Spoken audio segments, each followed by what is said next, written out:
We've got a quorum. It's nice to see you so close. So- Down there.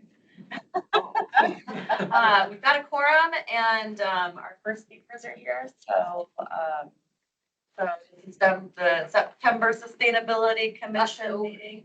October, right, Halloween. Yes, the meeting will come to order now, starting with roll call. Amy Wolkowinski, Chair, I'm here. Commissioner Metzger, here.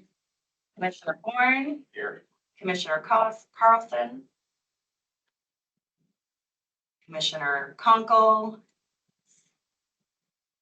Commissioner Lammy, Here. and Commissioner Spurlock. Here. Commissioner Bourne, would you please do an acknowledgement? All right. The Sustainability Commission humbly acknowledges the ancestral homelands of this area's indigenous nations and original stewards. These lands, still inhabited by native descendants, border mountains sacred to indigenous peoples. We honor them, their legacies, their traditions, and their continued contributions. We celebrate their past, present, and future generations will forever know this place as home. Okay. Now, we'll do public comment. At this time, any member of the public may address the commission on any subject within their jurisdiction that is not scheduled before the commission on this day. Due to open meeting laws, the commission cannot discuss or act on items presented during this portion of the agenda. If you are on Teams, please use the Teams chat function. Simply type in public comment to indicate to the chair that you would like to comment. If you're in person, please raise your hand and the chair will then recognize you when it's time for public comment. Ward, I saw your hand. Please join us and comment, and I'm gonna put a 3-minute timer on this because we got a lot to cover. Yeah, you get a copy. So I had just seen on the agenda for the council that there's going to be a discussion about trading the MRF off for some other land. And I just wanted to give some words of encouragement to keep the MRF. It is a very useful place for our recycling. First is a proposal in the new Freedman's contract to handle all the recycling activities once the city collects it. The transport costs are high because of how we do it. We try to mash everything into a couple of containers, and the air trapped in the cardboard corrugation cause light loads and more trips. Friedman suggests an alternative. That is start baling the recycling, allowing us to get to 20 tons instead of the current 14 tons per load, making less loads. Evan Tyrell evaluated this before he left Flagstaff. He said it would save $250,000 per year. Of course, we have to spend some money, but on a new baler, but it's worth it. A second use for the building is to pull cardboard there, bale it and sell it from there, as Norton did for 20 years. Almost half of our recycling is cardboard, but by the time we mash it up and send it to Phoenix, about 20% doesn't look like cardboard and is downgraded into less valuable products. If we remove the cardboard here, we get more of a valuable product and spend much less on transportation. Not only do we save on transport to cardboard, but without bulky cardboard, we can make heavier loads and so less of it. We still have to spend some money there. A third use for the MRF is to use the office part of the building for outreach on recycling and other city activities. It's readily accessible to the public. This probably requires a group of volunteers to man the operation because the city doesn't have the manpower. All in all, getting rid of the MRF would be a big mistake. I just hope we can stand up and explain it. Thank you. Do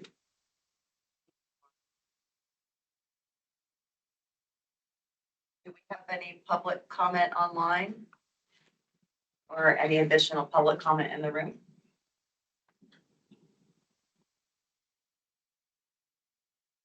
Noted. And next up on the agenda is the approval of the September meeting minutes. because it's October now. Does anybody like to make a motion? I move we accept the minutes from September.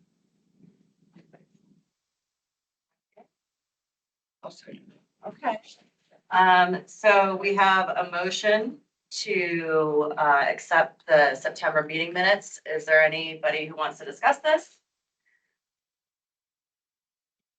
Okay, well, let's have a vote then. All in favor of accepting the September minutes?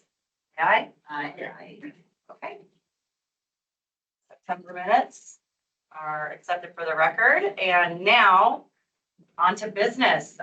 Really excited to have Sarah Dector here from the city's, she's the city's comprehensive and neighborhood planning manager to talk with us about the regional plan. There you are. Yeah, I'm 2045 and sustainability as it weaves through regional plan in particular. yes, thank you. You all are very lucky today because you get the extra long presentation. Because sustainability has so much overlap with so much content that we have been working through over the last 2.5 years.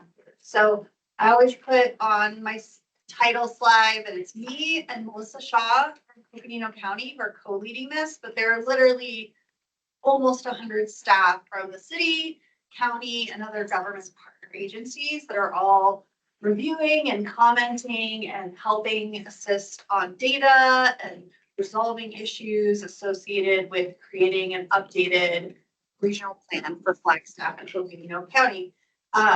This large group has, over the last year, generated over 1,200 comments for us to incorporate into this document. Wow. So when you see this, and I'll say almost a third of them maybe came from sustainability staff. So when you see this document, They're proud. You and they're happy about it. So your staff has, the staff supporting this commission has spent a lot of time working on this document. And so it's an accomplishment, not just for me and Elsa Erling, who's here as our associate planner and have been doing the writing work all year, but so many reviewers spent hours, including our committee. So let's start going through some slides. Do you want to drive? You can drive. Okay, I'll just say next. We'll keep rolling. So if you don't know what the regional plan is, it is a one document with two processes essentially associated with it. It is a document that kind of fits under the umbrella of community development because its purpose under state statute is to guide future development for the area it covers. Flagstaff is the only region in Arizona that chooses to do it with more than one jurisdiction. So in Phoenix and other areas, Maricopa County, every city does their own general plan.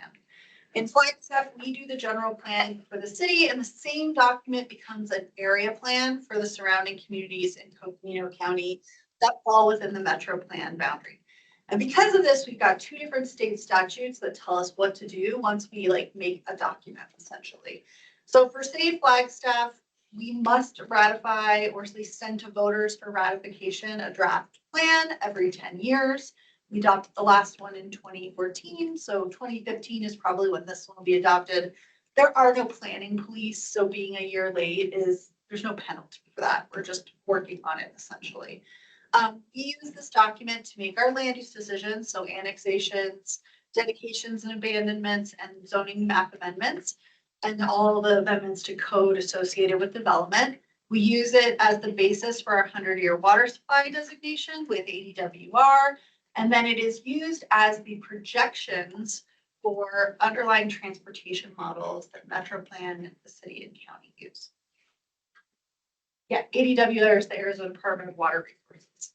So we have these functional needs that this plan has to fit.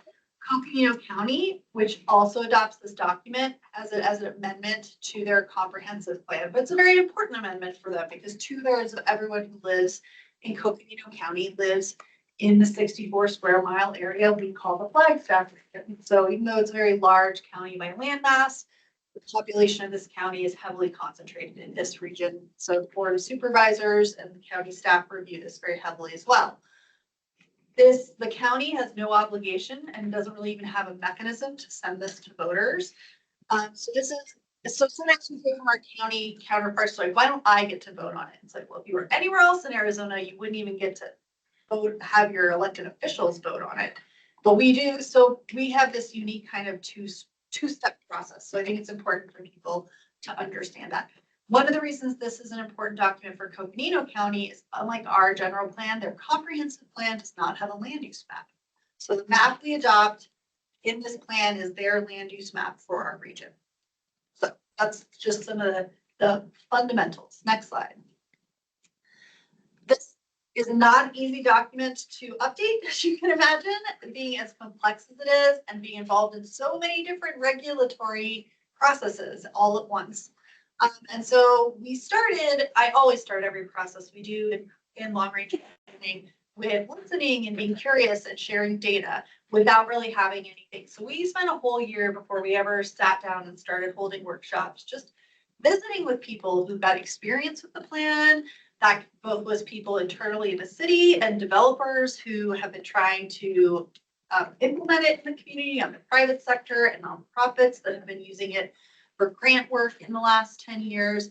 And we visited with all the boards and commissions that we were able to and did a SWOT analysis. So lots of those like prep things took time on something this complex. We then spent about a year and a half doing what we called exploratory scenario planning, which is a process by which we basically build land use crash test dummies and we run them through models and see if different ideas about how the community could develop actually produce the outcomes we think they will.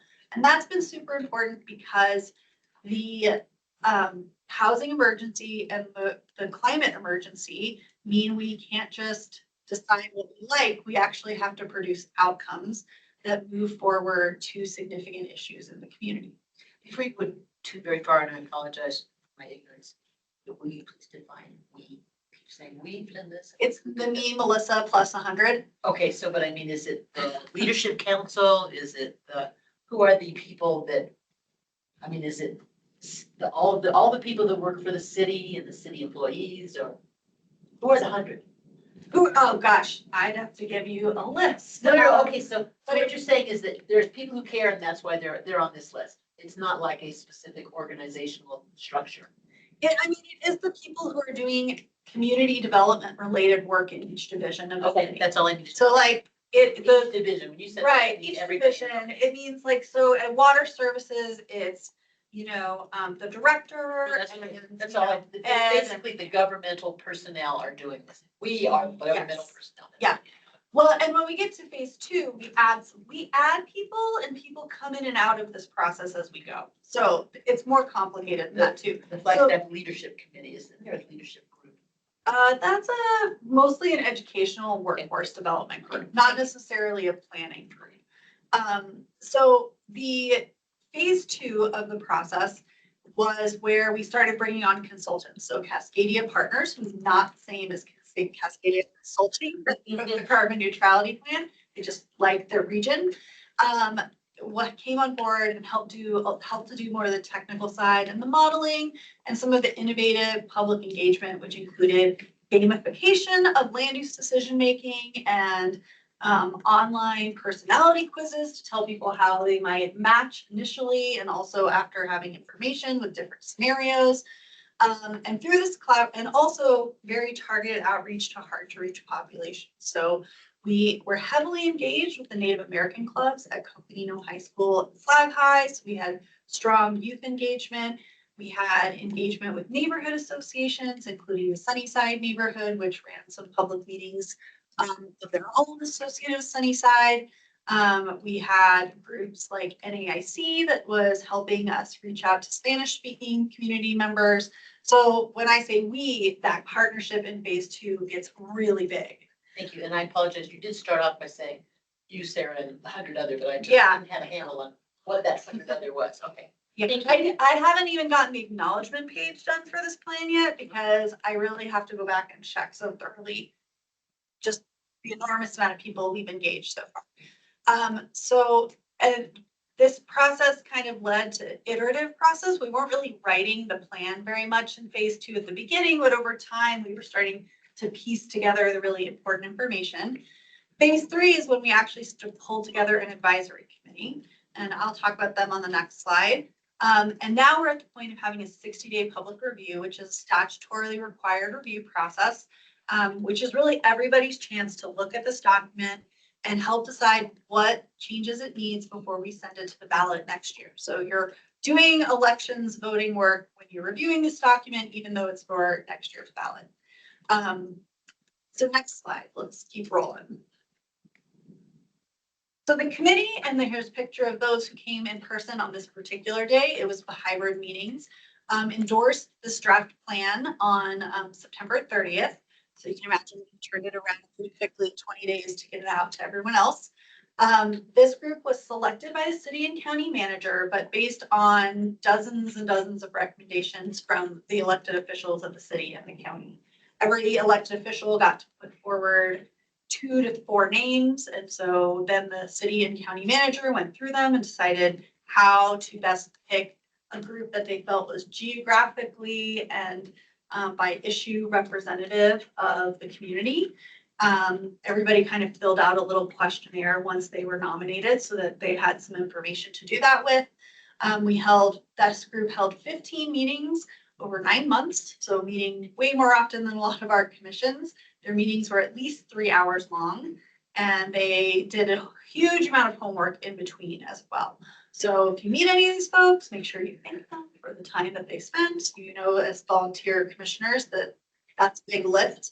But we really learned from the last process where they formed a committee, and it took the committee 5 years of very slow, painful, as I understand it, meetings to work through, right? Yes, those who experienced it feel it, right, when you say it. But so our goal was always, let's work quick, let's be transparent, let's get something moving that we can get to the public as soon as possible. So 9 months seems like a long time, but when you compare it to a 5-year committee, they were doing very rapid, very thorough work. We have been meeting and reviewing chapter by chapter. We also did invite anybody from any commission or board and made sure they knew when the meetings were and that they could come if they wanted. So sometimes housing commission members came or planning and zoning commission members came to kind of monitor different topics that were in the committee. Next slide. This 60-day public review is leading up to the holidays. So it is we're trying to work around some regular issues people have trying to make themselves available for public meetings. We had an opening webinar that was about 45 minutes long. It was not very well attended, but we did record it and put it on YouTube. We have 4 workshops that we're trying to fit in between the election and Thanksgiving. So bear with us that they're all really tight. The one on the 13th is for transportation, which Sustainability Commission, of course, is very interested in. The one on the 14th is for parks, recreation, open space, and natural resources. The one on the 16th is growth, land use, and housing. And the one on the 18th is public safety, infrastructure, water, and energy. Those are going to all be at different locations, and all that information is on our website. We plan to also internally be working on case studies. So I like to call this, if you have an engineering mindset, like I know some people do, these are the 60% plans. They're pretty solid plans, but there's plenty of room for revision. And so staff is actually putting together some case studies that we will be reviewing in November and December. And what we're trying to do with that is make sure that the document is ready to work for the community on day one. The current plan we have had, a real struggle getting to adoption. And when we finally got to adoption, it didn't actually work for the first few years. We had a lot of implementation issues, and we did about 3 large amendments in the first 2 years just to make the plan work. So staff is really interested in spending the time it takes to make sure the plan works on day one instead of day 700, which was the first 2 years of my experience at the city. So we will have a closing webinar kind of 2 weeks before the timeline is closed for getting in public comments. And at that webinar, we plan to explain to people what we've been hearing. So that will not necessarily be a presentation on here's what the plan says. It'll be here's what we've heard so far about the plan. You have 2 weeks to enter comments in. That's kind of the purpose of the closing webinar. We are also offering kind of more small group and one-on-one opportunities. Elsa has arranged for 7 3-hour office hours. So it's 21 hours of staff time times 2 to 4 people. Just us sitting there waiting for your questions and what you want to crack open in the plan and talk more about, whether that be about someone's individual property or what's going on their neighbor's property, or more broadly, what they care about individual topic wise or at the neighborhood level. So we'll dig in on all of those things at office hours if people are interested. And then again, we have 21 boards and commissions between the city and the county that have relevant topic areas for the regional plan. And I think we're visiting about 17 of them between now and December. So that's a pretty broad set of ways where people can come and learn about the plan. They can offer comments. We're like watching the number of comments on our website, like start to tick up, which is a good thing. Next slide. The way we're seeing that is we are encouraging everyone to use this Conveo site that is hosted by Coconino County. This is what it looked like when they had the Donny Park Timberline Fernwood plan open. But what you can see is off to the right of the screen, there's a little comment bubble there. And you can select that comment bubble and put your comments anywhere on the plan. You can also click on other people's comments. You can vote their comments up or down, just like on Reddit, and you can respond to their comments. So it's worth not just looking through, putting in your own comments, but checking back in and seeing what other comments are going to show up. So we're 4 days in and there's already 5 commenters and 15 comments on the document, which is good. The other thing to know that's not on the screen is there is like a little pull down tab so you can like navigate through chapters. So and if you hate this is not the way you want to participate. I do accept what I call the book report method, which is where you write me a little book report about how every part of the plan is exciting or terrible in your mind. I accept book reports as well by email. Some good news about this review overall is this document is 100 pages shorter than our current plan. So we very narrowly focused it to change though. Yeah, a good change. Be careful what you ask for, I guess, is the warning there. So Tia, next slide. So after we get through the 60-year review, I like to make sure people know what we're going to do with their comments. We will analyze and incorporate public and staff comments. And I always produce what is called a response to comments document. So if you give us a comment, you'll be able to go to a spreadsheet after this period is done and see what did we do with the comment. What were we able to address it? Is there a reason we could not address it? Were there conflicting comments from other commenters that we also had to take into account? So you should be able to track exactly where things ended up as a way of helping you follow the issues you care about. If we have complex issues, ones where there's real division on approach or division on how we should address things, we have the option of pulling our committee back together. I always put in these timelines that we have legal reviews because legal reviews kind of seem like we're not doing anything because we don't, just like an e-session, we don't tell you what's happening in legal review. And it takes several weeks for a document this large. To go through a full legal review, you can imagine they not only have to look at the potential consequences of it with our own city code, but they have to look at all the state statutes and also case law and make sure we haven't overlooked something that could cause a legal issue later on with the myriad of decisions that are often tied to this document. So it's not a quick process, and we sort of go into a silent little mode while we're doing it. The document is then going to be sent to a retreat for the Board of Supervisors, the City Council, and both Planning and Zoning Commissions. And we expect this to be about a 2-day facilitated retreat, just like their budget retreats would be. And this will give them a chance to fully go through the document, talk with potential patients, review the case studies, review what public comments we got, and make any changes they want to the document. We'll then send it to public hearings at the city because we need to send it to the ballot.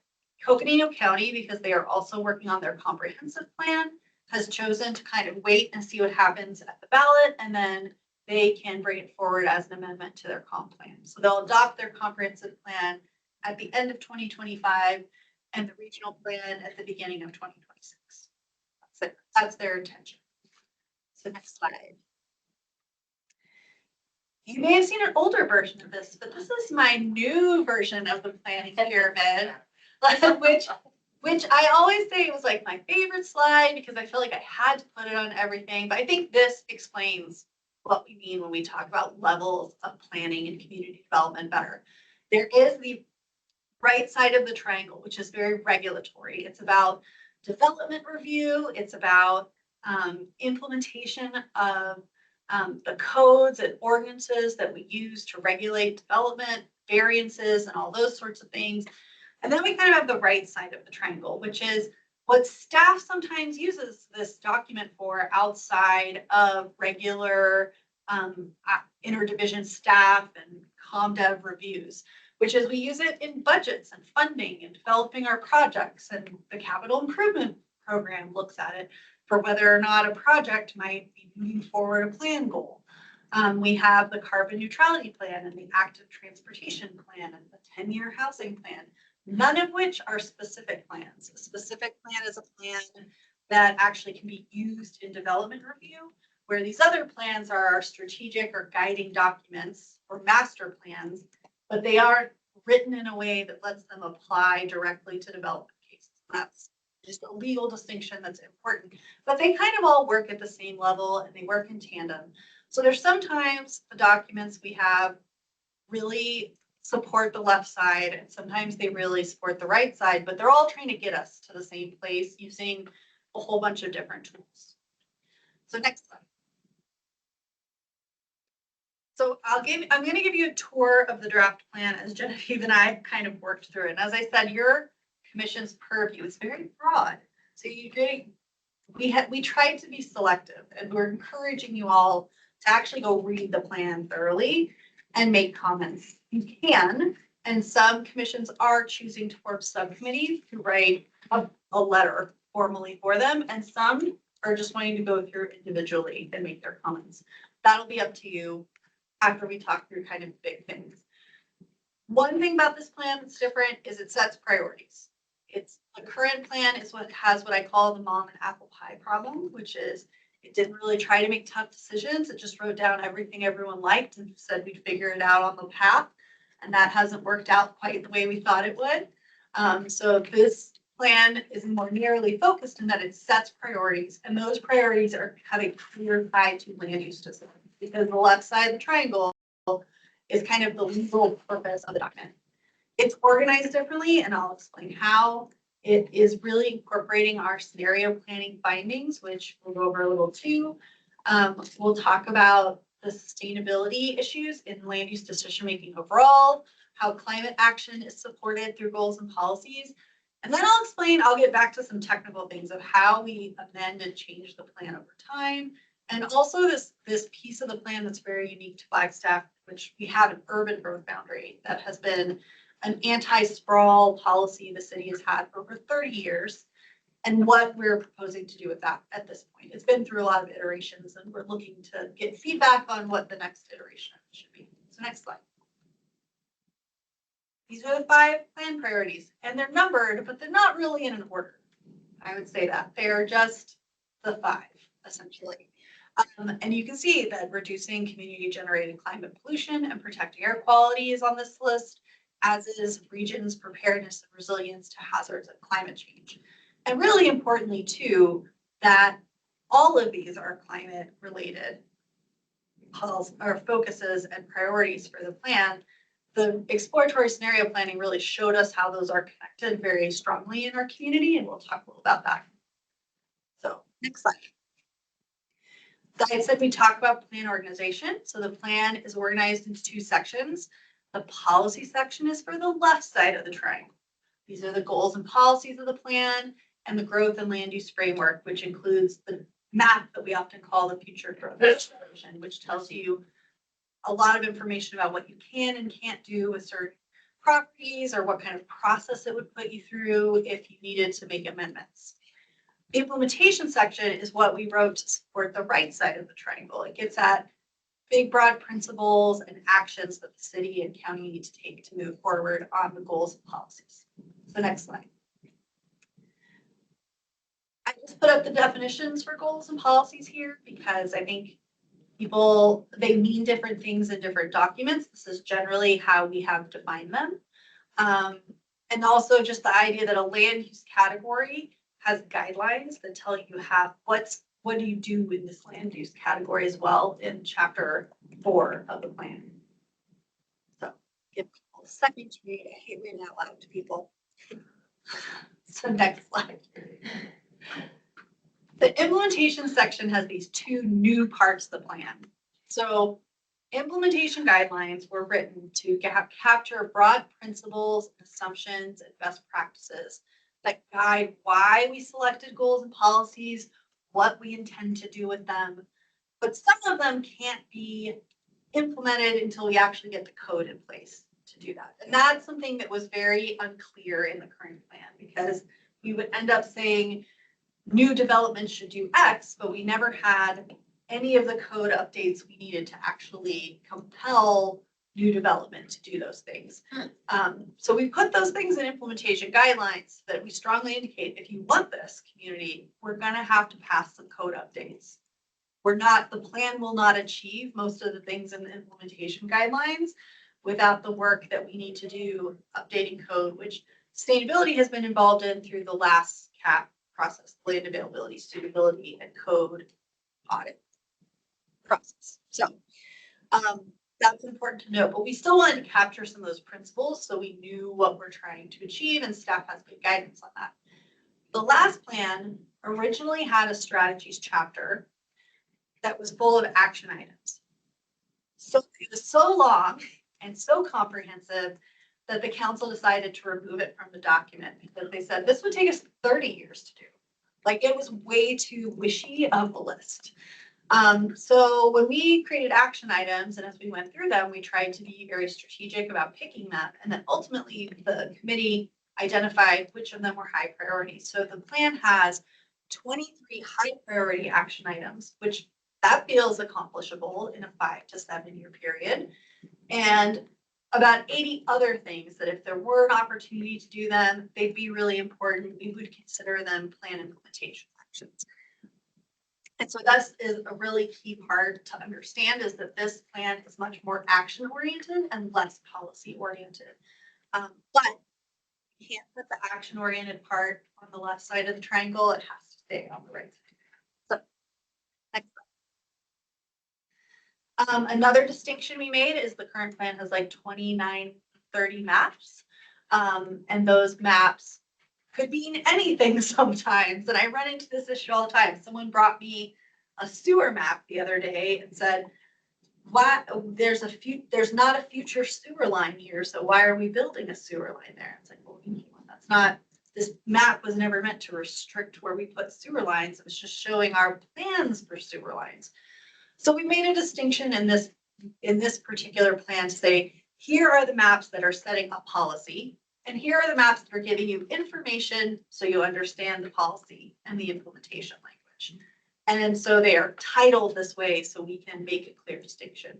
Clearly, the future growth illustration, that's a policy map, but the map of natural resources is just showing you where the natural resources are that we can map. It doesn't mean they are not in other locations, or that they are not, if we found them in other locations, we would ignore them because we have a map that doesn't show them. So things like that hopefully will be cleared up by us making this kind of distinction. So next slide. Okay. I want to talk a little bit about scenario planning, because I mentioned it a couple times.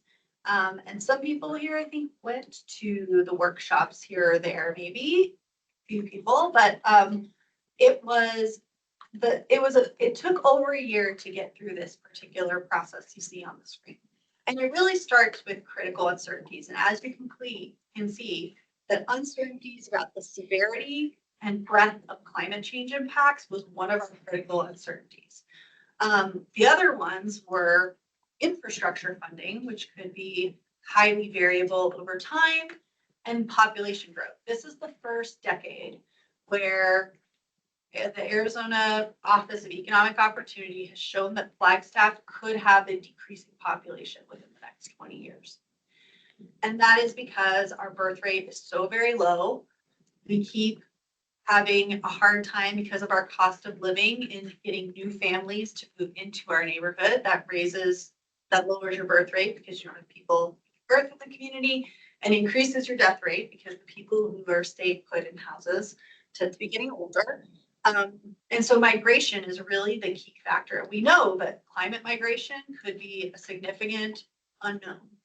And there are ASUs trying to study it and get a good idea of how we can better make those projections. But for now, our low, medium, and high population projections are shrinking, growing just a little bit, kind of on a stable level, and then growing super, super fast. That is a real uncertainty in the plan at this point that we want to make sure we acknowledge, because we've had a more stable growth rate. We've grown at about 1.8 to 2.2% for the last 6 decades. If we started growing at 5% or started retracting as a community for population at like even 1%, that would be a very different future. So those are the kinds of things we talked about when we were working on critical uncertainties. And from that point, we also worked through what does that mean in terms of the kind of ideas people have about growth, the principles they want to be guiding growth in our community. And from those things, we built 4 scenarios that we then sent out in a scenario choosing process where people got to kind of see a report card of how those worked in the model, and then gave us feedback on that. We then built a kind of a combo scenario, which is the preferred scenario, which is the basis for the decision making we made about the future growth illustration. And the preferred scenario should say performed the best on climate issues and the best on housing issues, which is why it's preferred. And it was also able to achieve the other 5 priorities. So next slide. Here's some key examples. I think these were some of the more compelling statistics we looked at with the scenario planning in this livability and affordability category. We built scenario A with the assumption we call it business as usual, but what it really means is we never rezone a property again in Flagstaff. We don't change our codes. We stay right where we are, and we stay as status quo as possible. It means Flagstaff becomes 54% more expensive than today by 2045. And it also means that 17% less of the people who work in our region live in the region, meaning they're commuting more than 30 miles to get to their workplace. We've already seen some of the out-migration happening in Winslow and Williams, and people moving to Munns Park and Camp Verde and coming in for work. There's a lot more people in our workforce who do that now than 10 years ago. That pattern will continue without us really taking a hard look at land use and reconsidering what our decision-making space looks like around it. So the preferred scenario had, and I'll show you the map of it in a bit too, had a lot more concentration of thinking about small, medium, and large scale increases in density in central Flagstaff, and in places primarily thinking about that risk of population change that already are served by infrastructure, where instead of building new lines, which we would still want to do in some cases, because there's actually not enough land to do it everywhere in our currently developed areas, we would want to see us upsizing and working within land that has already been developed. The key to that is to try and find a balance between doing that and dealing with displacement issues. So, but if we are able to achieve that outcome, we could see 20% less expensive housing today in 2035. And those are real dollars. So they make assumptions based on real dollars, essentially. So that's a really key thing. What it showed is flipping that particular statistic could bring people closer into the community in a way that supports our workforce and really at the bottom line supports reducing VMT. So worth telling that story, I think. It is hard to imagine for people. I think we still are struggling to understand how density belongs in our community. For some people, it's too much change and they don't want to stay in Flagstaff. And we hear that. VMT is vehicle miles traveled. Yes. So that's the climate indicator because it tells us how much vehicle pollution we're seeing. So next. And you can see that on the transportation side. This was the largest decrease of transportation emissions due to land use. There are other reasons that we might also see transportation emissions reduced, because this doesn't include, like, let's imagine we have a travel demand management program that's super effective, or we spend, you know, much more money on bike and ped improvements. But just at the land use level, and with some minor changes to maybe like a 20% increase over our current investment in active transportation, which is a pretty modest increase overall, we could be achieved. This is the level at which we could achieve some of these outcomes for transportation. And we get that because of the mix of land uses and density. And I should say this scenario does include growth in some of our greenfield areas. It's not like we never build a new subdivision in Flagstaff. But those new subdivisions have a mix of land uses, and they are not just single family subdivisions in this scenario. So next slide. We also realize that the way we might choose tactics and to address flood risk would be different. If we stayed on the current track of how we are developing in Flagstaff, we would find a lot more units are built in places where we see post-fire flooding that's due to alluvial soils. So for those who don't know how that works, the soils are very stable and vegetated in some areas, especially where we have erosion occurring either from water or from hill slopes and steep slopes. And then when they get unvegetated, they rapidly dissolve essentially with rain. And that's kind of flooding we see in the Schultz area and from the museum fire. But there are also areas where we're going to see increased flooding because the 500-year floodplain, which is more urban floodplain area, is carrying a lot of water through the city. And the stormwater facilities were built for 100-year floodplain, 100-year floods for that 1% risk flood. So if the increased rain or sort of changing patterns of moisture in the and precipitation in the community lead to more 500-year level floods, and you know that's a misnomer in a lot of ways. It's just about how much volume historically we've seen. Then that could really say what we need to be spending our money and our risk assessment money on is upsizing our urban infrastructure. So the preferred scenario really does lean towards we should be heavily focused on upsizing urban infrastructure and keeping housing out of the areas where they would have these alluvial bands that could lead to more flooding. Next. So this is the draft future growth illustration, and I think I put a slide in here where we zoom in a little bit, so don't get overly concerned. But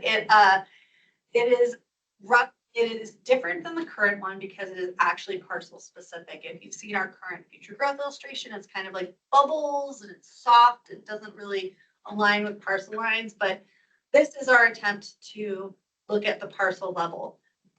There is an interactive version of this map. When you get to this place in the chapter 4, it'll say there's a version online. Click here and you can zoom in and look at all of this.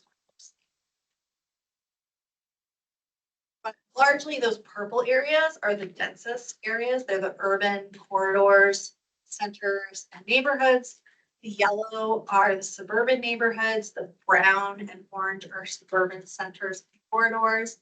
The pink is rural, and then the 2 green colors are different types of areas that are in a more natural setting. So the green in the dark green is parks and open space, and we included in that the wilderness area on the San Francisco Peaks.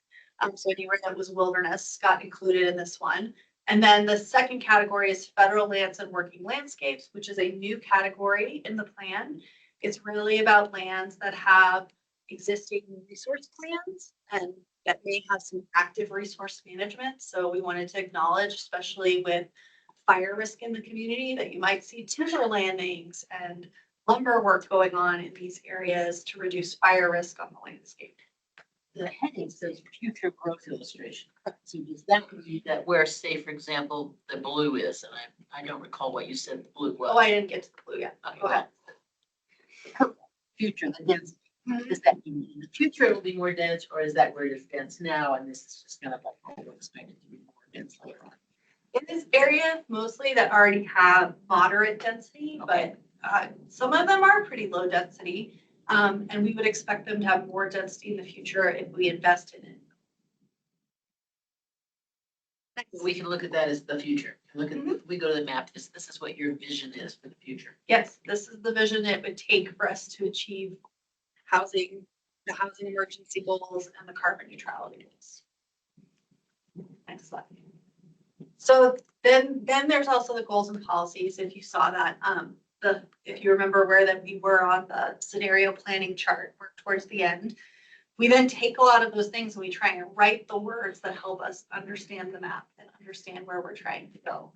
So we talk in the growth, the GM, and those abbreviations are for different like topic areas and goals. GM is growth management. And it says to make new housing redevelopment infill more attractive and viable, we need to prioritize spending on capital and maintenance of infrastructure in existing neighborhoods, centers, corridors. That's not what we've done for the last 10 years. We have funded infrastructure that was meant to expand the urban footprint of Flagstaff, and that is not something we'd be recommending in this plan for future bonds and capital spending, essentially. It's kind of what that means. So it also says we should promote urban neighborhoods that have safe and convenient biking, walking, and transit, that the suburban neighborhoods should encourage greater density and intensity of development within a walk bikeable context and with our transit services where they're available. It is harder for Mountain Line to serve some of our suburban areas. For instance, we're probably never going to see transit service in Country Club until they are self-driving micro-mobile buses. In that future, yeah, we could have transit service there, but some places were just designed in ways that completely exclude transit. And it's hard to go back into those neighborhoods and retrofit them.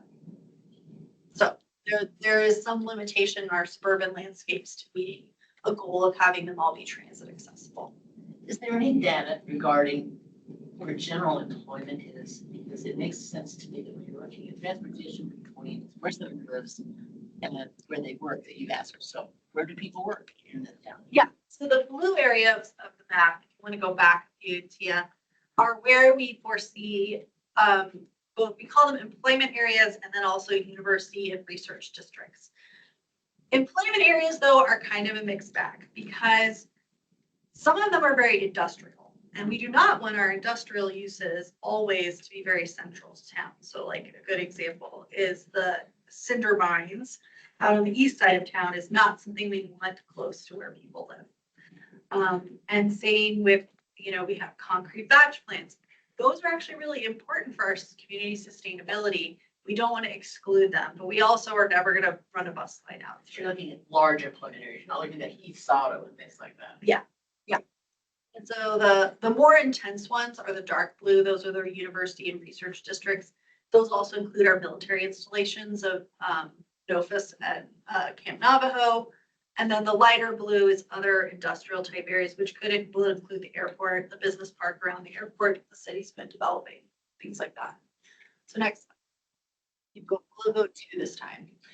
Another thing to note is that climate action is an area, and water management are 2 areas of divergence between the city and county. The rules at the state level on water are just written very differently for cities and counties. We are not in an area that's called an active management area in Coconino County.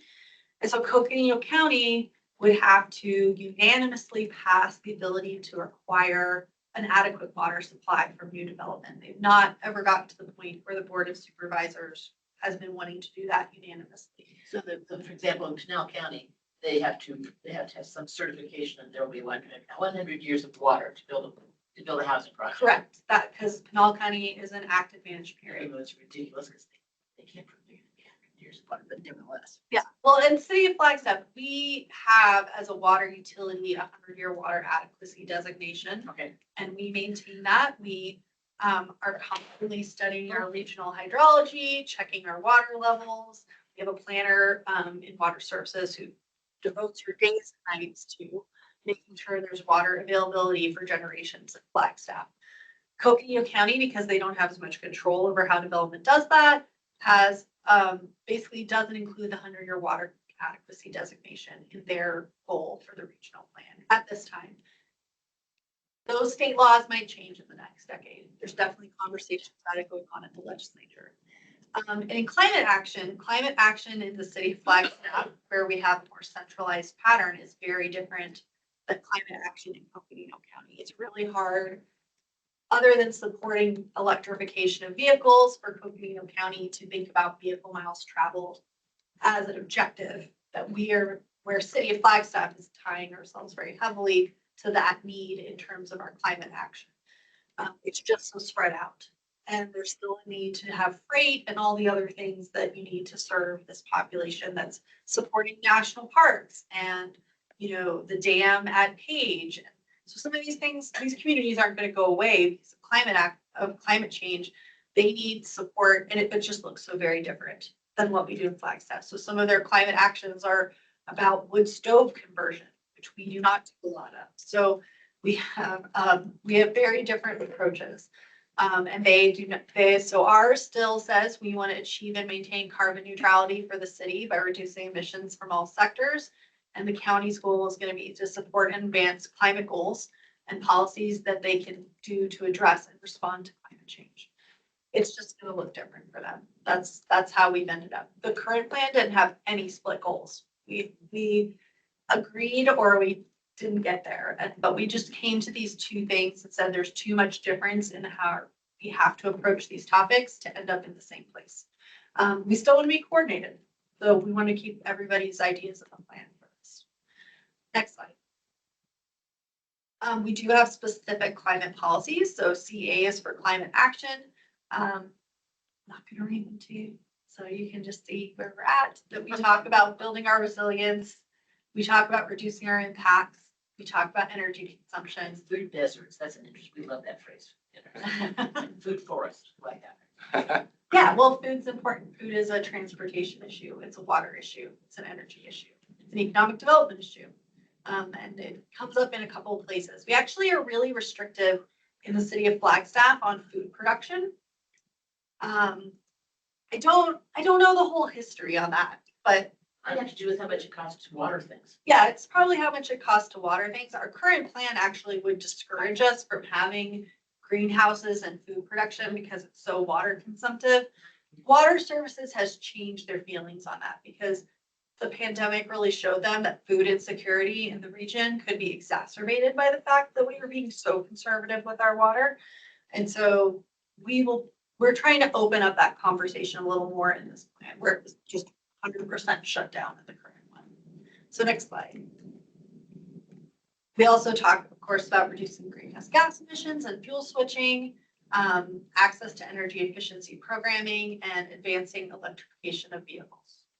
Those are the big overarching climate policies that we felt have a real land use connection. We talked about some other things. What is the electrical purchasing system called that we talked about? Community Choice aggregation. choice aggregation, for instance, came up, and we played around with putting a policy in the plan about it, but we ultimately decided it doesn't change your land use to have the aggregation system working. You'd still have the same power lines, you'd still have the same grid. It's really about how you pay for it and what's coming in on the lines. So while it's a great policy, it's not a land use policy. And that's why it's been not included in the plan, not because the city is not interested, though it's not yet legal to do in Arizona. It's just not a land use policy per se. So it's a good example of like a thing that is that middle section of the triangle, but not really a land use issue. So next one. The energy chapter is another place where we talk about climate issues quite a bit. There are two things the state statute says we have to talk about in this section. And one is building energy efficiency, and the other one is renewable energy production. So while we don't do a ton of renewable energy production in the city, the region does. Coconino County has a utility scale renewable energy ordinance. And we are starting to see battery storage and some of the other utility needs for vehicle electrification and, taking fossil fuels out of our system and including more renewable energy requires some of these other changes to the grid. So that's on the list of land use changes to be aware of as well. Next slide. The transportation chapter has quite a bit of information I think you will all be interested in, and that includes active transportation is what multimodal transportation most orients with. And then another area of divergence between the city and county is the city manages parking and green spaces along roads very differently. Coconino County is so rural that they don't really think about streetscapes. They're like, we're lucky we have a street. We're lucky there's pavement on the street sometimes. We're lucky if there's secondary access. So parking is. At least got the snowplow come. Right, and maybe the snowplow will show up this week. So there's just not an issue of us intensely interested in streetscapes and parking, which we are interested in because it's part of our plans for producing mode shift and reduction in vehicle miles traveled. So next. Yeah, we have a lot of things. I think what I describe our current transportation as, our current transportation chapter in the plan talks a lot about mobility, and it's not very clear if they mean mobility for people or vehicles. Let's just say that. And this plan actually talks more about the kind of system in our implementation guidelines that are people oriented or design oriented. Grid design, connectivity, minimizing cul-de-sacs are kind of a design issue, but we do talk in the implementation guidelines about the program side of things. All of these things on this list require an engineering code update. You can't vote on the plan and the city will not produce these outcomes the next day. I would think it's going to take 2 to 4 years. Hope maybe we can go a little faster. We're trying to already get started on it to see all these changes we put under the implementation guidelines in the plan come to fruition. But that's why we have a plan, is to drive some of that action and direction. So bear that in mind. You guys talk a lot about the big shift here, and this is sort of trying to operationalize how this happens and guide what happens in the transportation side of things in a little more detail. So next. For streetscapes parking, we currently have in the plan this concept of having great streets and being streets that are really designed for people and placemaking as a way to encourage people to not be driving and doing other things. We re-selected the great streets a little bit, so their designations have changed. But a lot of them you'll see are like ADOT roads. And part of that is we're trying to encourage ADOT to participate in placemaking with us and to think about more than moving vehicles. And so, but it also includes other streets that we think will be transforming in the next 10 years. Butler Avenue is a great example. There's many, many projects happening on Butler. There is the Butler Complete Streets segment through Southside. There is the expansion of Butler between the interstate and Fox Glen. All of those things are reasons why Butler is going to be designated as a great street. You want to see all those iterations of design on the road be producing a better outcome for placemaking. We also talk about having more street activation and alley activation. We think more about parking for things besides vehicles, and then also recognizing that parking management is needed, not just in downtown, but more robust strategies throughout the city. Some of that is not only because planners think that's a good idea, but it's also because the state legislature has been slowly, year by year, cranking down on how much parking we can require on site. So this year is a good example. We passed an ordinance this month that is in line with a legislative mandate that we have to allow 2 ADUs on every single family lot. So your house can have an attached ADU and attached ADU. And the accessory dwelling unit. Which is, accessory dwelling unit. And we cannot require parking for either new unit.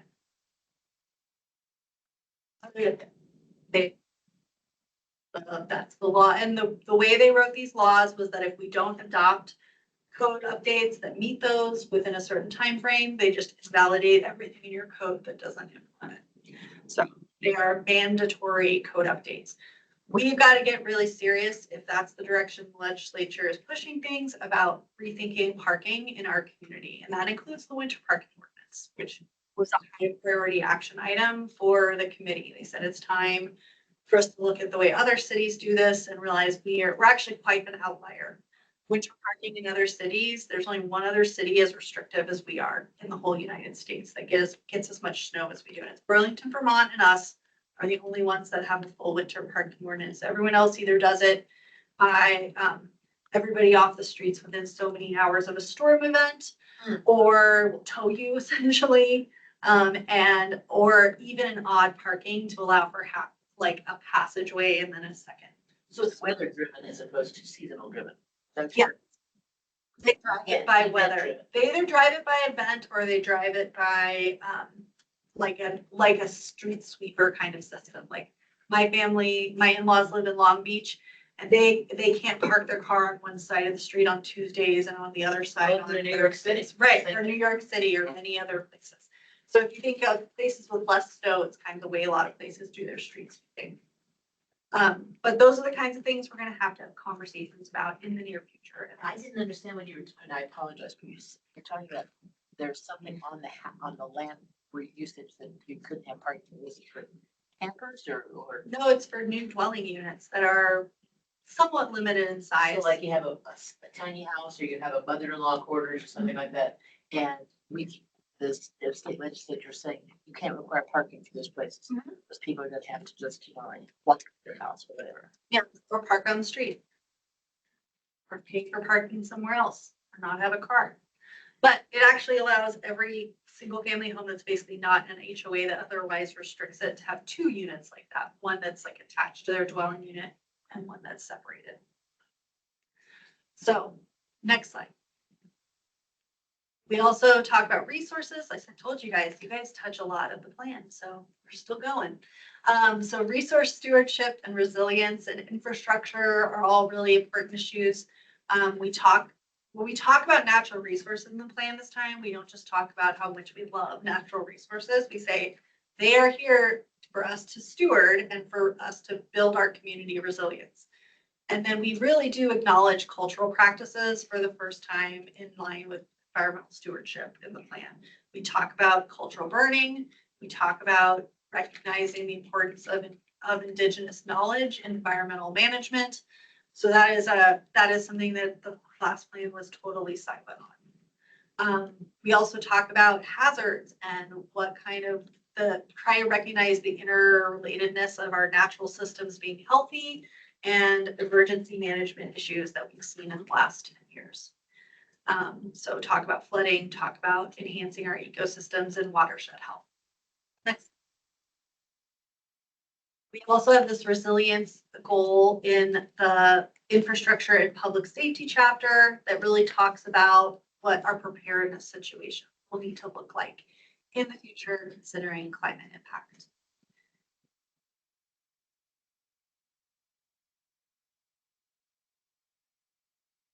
Next slide. So I'm gonna switch topics for a minute. How are we doing? We're still talking. Okay. So I wanted to get back to like a technical Well, it's not side of past the that, plan. you know that. I know, I'm not It's just. dark out there. There are two things a couple things to understand about the plan is anyone can request that their property be remapped on the plan for the city. Like, let's just do process. So someone applies, says, I don't want to be an urban property after this is adopted. I want to be a suburban property. They have the right to request that from city council. Sometimes I feel like people misunderstand that. Someone's in front of city council with a proposed change and they think like, why did staff let that happen? I hear that once in a while. I think if you apply for it, we have to process your application. That's just the way this decision. We encourage and support all on the way, trying to get people to where they conform to the plans that the community has, but we ultimately have to put those decisions in front of the elected officials and the planning and zoning. Well, in this planning process, though, you're not, if, let's say, for example, my house is in an urban area, is it, and it changes to something else, is it being rezoned? Is that what the question is? Is that the It's problem? not really zoning, it's that if you would like to request different zoning for your property. So let's say your property is zoned residential, single family, which is R1, and you would like to rezone it to high density residential, So I can build the apartment. so you can build a little apartment complex. You have to go to the plan, and if the regional plan doesn't support that change, then you also have to amend the regional plan. Oh, okay. So that's a good question. It's how the process works. So we are trying to, there's no one who tells us what's a big deal and what's not a big deal in our plan. There's no like standard at the state level. So every plan has to list major plan amendments. We have to say, major plan amendments are the big deal. And when I mean they're a big deal, I mean they're the decisions that move us away from our big goals and priorities. Like if they're the backtracking. We move this direction, we're going backwards. So this is what it says in our code about major plan amendments, that we have to have the ability to affect a lot of other issues in the plan, that they have an impact on a large area. And that's just generally how we define that by statute. So next slide. Our current plan, next slide. Sorry. Our current plan has 9 categories, and they're too small to read, but they generally are meant to kind of decide how hard or easy it is for the plan to stay the same over time. But this is kind of what they look like. So next slide. We're proposing some much simpler categories for major plan amendment. And this is a proposal. So again, this is what you can comment on. Basically, the current plans that really cared about if you were in or out of an activity center, we're kind of broadening it, saying if you are decreasing the intensity and density within the urban growth boundary, which is where we serve properties with utilities, we want that to be analyzed as a major plan amendment because you are using a surface area of land and we want to get the most return on investment for housing density and other things from the ability to provide you services. So we'd like to make sure you're not going so low that you're impacting our housing emergency goals or our carbon neutrality goals. If you're outside the urban growth boundary, I think the opposite is true. If you are trying to go up in density and intensity, maybe to the point where you're getting your own water plant or sewer plant, package plant, we think that would be a very big deal. So we wanted, there's sort of an inside the urban growth boundary. If you're going down, that's the big deal. If you're outside, going up is a bigger deal. We also are mindful that there's a category here called a corridor. And so if you want a corridor designation, but you don't have any access to a road that's big enough to support commercial traffic, we would like to understand how you plan to do that and get a better idea of if that means we need to change the circulation plans for that part of the city. Also, if you're decreasing any area that's defined as parks, open space, or federal lands and working landscapes, those are areas we'd like to keep managed in the way they are managed for the foreseeable future as kind of an anti-sprawl. Then the other category is deletion of a goals and policy. The current plan says if you delete or add or modify a goal or policy, that it's a major plan amendment. And the committee decided that it's really just deleting it. That would be the underlying issue.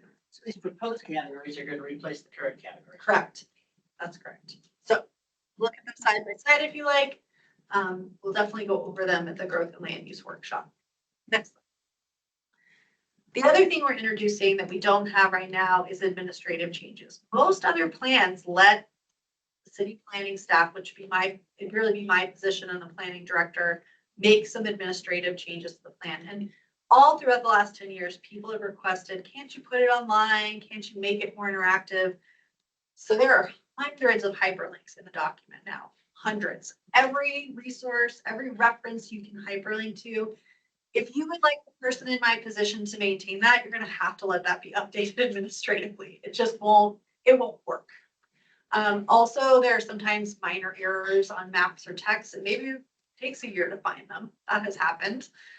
So we want to make sure those can be updated administratively. And we recommend a process so that they'll be like noticed that it's happening.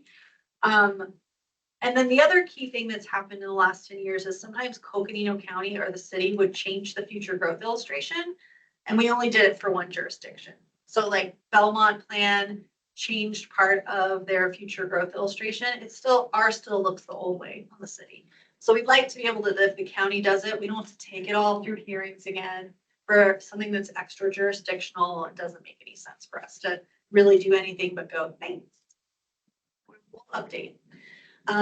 Additionally, there's a table in the chapter 4 where we cross-reference all of the future land use categories with zoning categories. Council may change the name of a zone, the abbreviation for a zone, they may combine zones or create a new zone. And we would like the council just to be able to update that in the plan so that we're not getting out of date. Also, any factual updates to the informational maps or the appendices. So like if we complete a high priority action item, we might take it out of appendix C and say, we're done with that, or say, mission accomplished, or whatever we need to say for completing some step. But that would help, I think, make this online document more usable and more, feel more alive for everybody who does need to use it. So Let you do your job.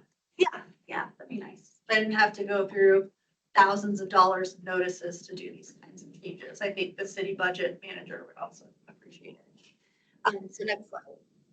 The 5, we have about 10 more minutes on this agenda.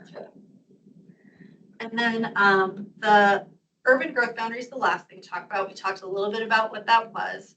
The urban services boundary is what it was originally called in 1993. It showed the difference between the rural interface of the city and the more urban one.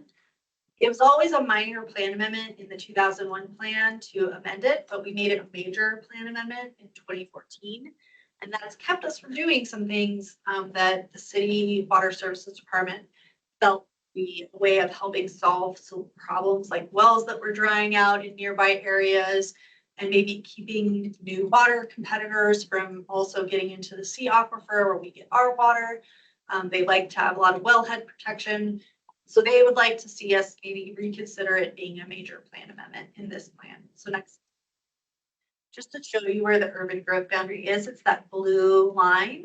And then the red line is the city limits. And you'll see sometimes it's inside the city limits and sometimes it's outside the city limits. Where it is inside the city limits, most of the land is either open space or federal or state lands. So there's not much private land outside the urban growth boundary, but there is some. A good example is Rain Valley out on the east side of town is in the city limits, but does not get water and sewer services. And at this point is not going to offer water or sewer services or road or, and I think maybe they get trash, I'm not sure. They get stormwater services, I know, but they get a more limited set of service. In exchange, they get to have dirt roads and as much agriculture as they like. And yeah, I mean, so it's kind of a trade-off. And we said these are the rural areas, these are the urban areas for a long time. The map outer line hasn't changed a whole bunch, and we're not proposing any changes to it this time either, because there's plenty of capacity in the urban growth boundary for our community to continue to grow. Next slide. What we are proposing is that it go from a major amendment to a minor amendment to change this boundary, or just to extend water services beyond it. This would be something that I put up the implementation guidelines here because I think they're important for folks to look at. But just like the other ones we talked about, if you adopt a plan that looks like this, these are not going to be, those items under implementation guidelines are not going to be applied on day one. The city Flagstaff will have to update our utilities master plan and our water services policy. This is just the guidance of what direction we're asking them to go. So this is an area where the city wants feedback because it is a change that's very meaningful and a very important one. So we didn't change the map. We just tried to figure out what kind of flexibility we could have on the lines on the map, essentially. So next. That's it. See, I made it in under 10 minutes. It was a lot of material. Yeah, you're very articulate. I'm doing this everywhere, but also Elsa and I know Elsa had to go. We've spent a lot of time in this document helping guide it as well. So any other questions? Thanks for stopping me for questions on the way because it is it. How do I get to this again? If I want to look at all this stuff, I mean, the plan itself, I want to tell my friends, go and look at this. This is really important. What's the website? We'll walk you through all that at another agenda item. Oh, Yeah. okay. We'll make sure that. So I'll briefly like yell out the website for people that want to write it down. And then we'll just answer that. It's just our Flagstaff city website, so flagstaff.az.gov. And then it's / regional plan 2045. And that'll land you on a page that has a tab for the 60-day public review, and then you'll see this beautiful cover. I also, 25, is that what you said? 2045. That is a beautiful cover. Thanks. So I want to acknowledge Sonia London Hall, who's a local artist and teacher in our community, put together art boxes. So actually all of these are community provided art that people just made at like events and fairs. And every chapter has a piece of community generated art. And really, these were meaningful because people were sitting there just talking to us about planning in the community while they were creating this. And it's all ages. It goes from, people in their 80s sat down to talk with us, and elders, and people, kids as young as 4 or 5 sat down and just colored or played with our little toy vehicles. And it was a really great way to make an all ages approach to the document. And I don't think it looks like anybody else's plan. It gives a real human touch to the document. So thank you to Sonia, who was funded by the Beautification and Public Arts Commission to do something really different for us. If anybody knows, I need to find this person. If anybody knows Olivia Tiggs, then they should give me her phone number. She created the cover art. Thank you so much, Sarah. That was super informative and like Vice Chairman said, super presentation. Thank you. I'm a speaker. Yeah. Genevieve's. Anybody else have any questions? That's a lot to digest. I'm looking forward to checking out the plan. You have about 60 days. Yeah.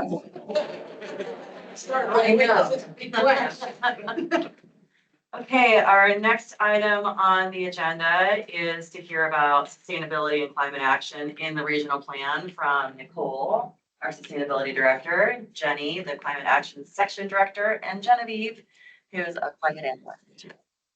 We want a 30-second stretch break before we keep going. Yes. Is that okay? Okay, share your screen. Yes. You don't get much stretching in 30 30 seconds. seconds. It's the big one. Stretch break.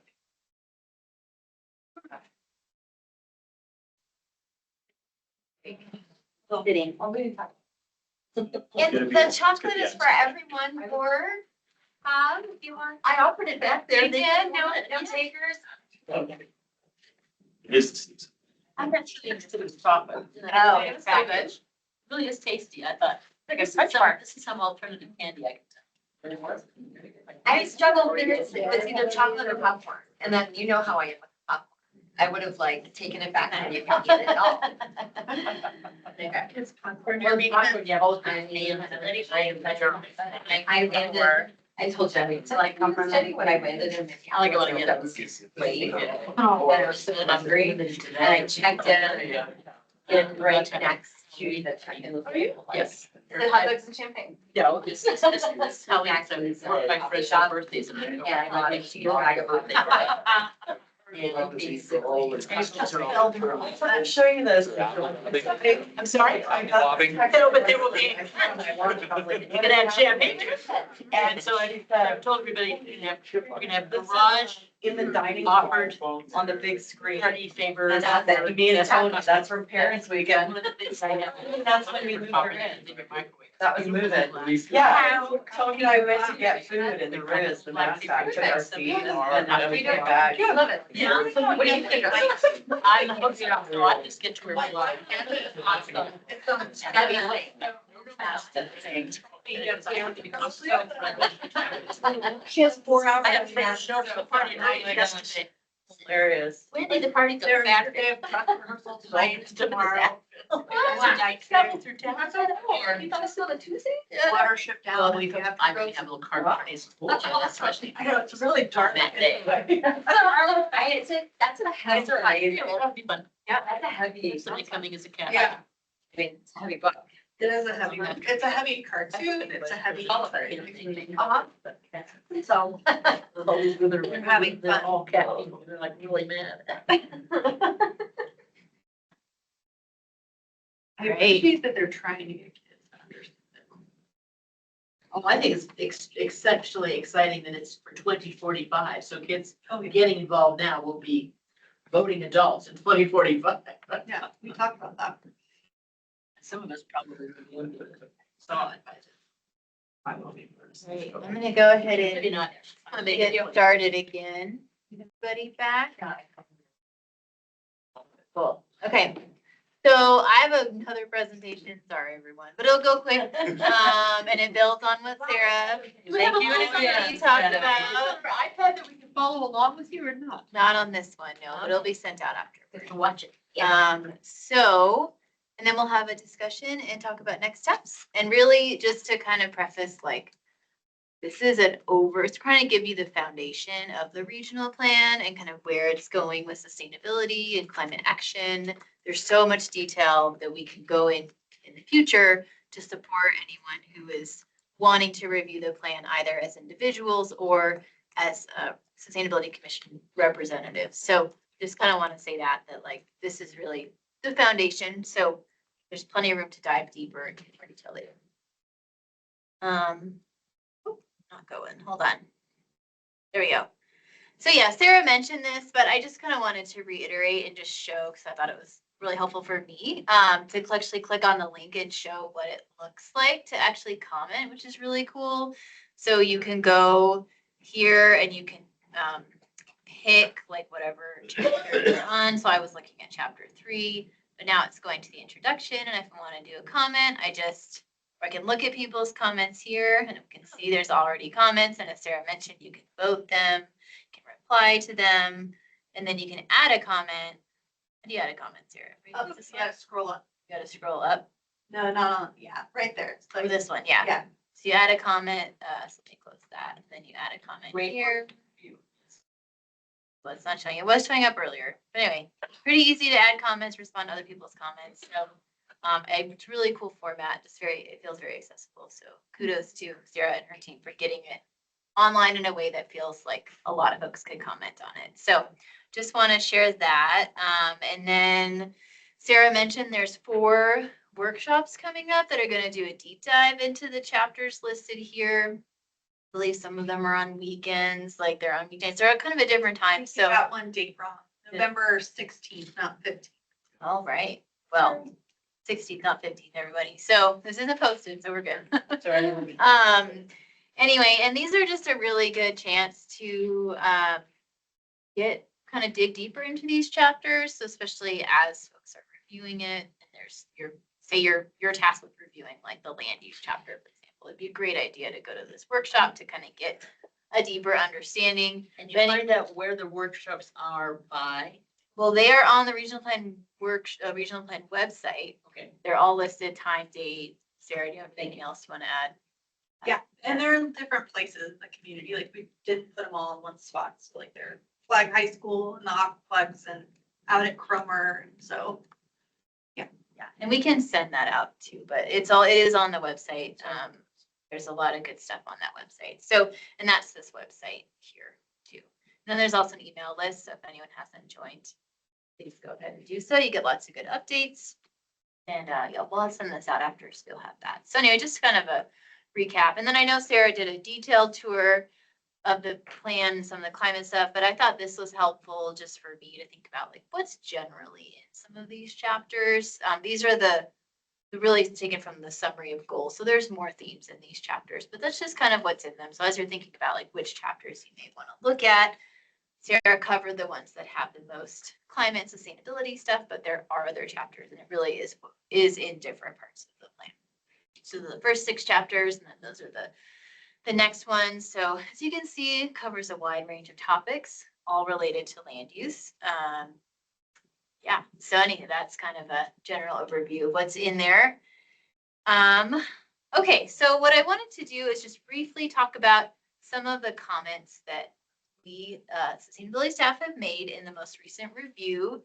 You will have sustainability commissioners will receive a larger, more detailed version of the comments after this meeting.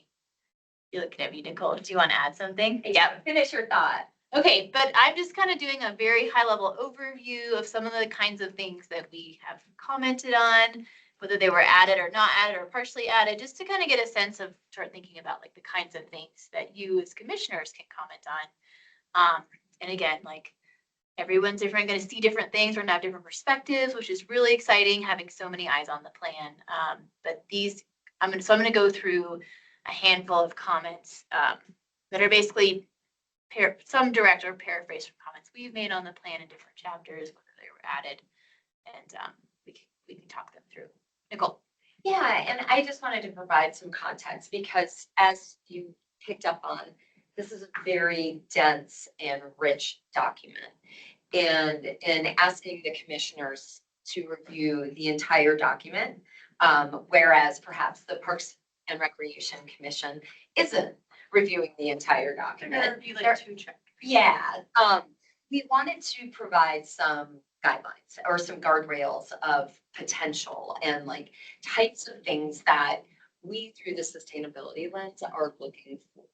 So we thought that it would be helpful to provide some context or resources to the commission, if that makes sense. Because what we don't need is some, you're not looking for, oh, that should be a 2 rather than a 4. It's the content. They don't want our English evaluation? No, because they're looking someone handsome, Yeah. I believe, Yeah. to do that.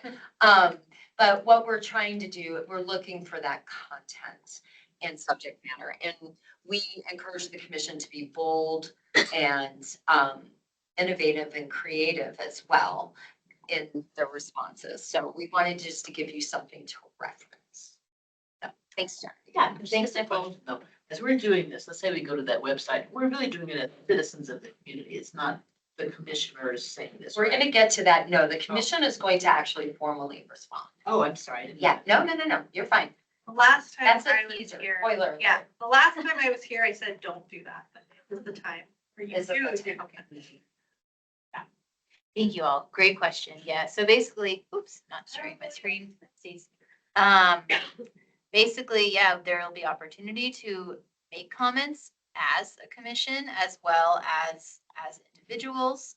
So there's multiple opportunities there. So that's kind of why we're wanting to just give as much foundation as we can, whether folks comment as the commission or personally. So this is just one example of 2 comments. One was added, one wasn't.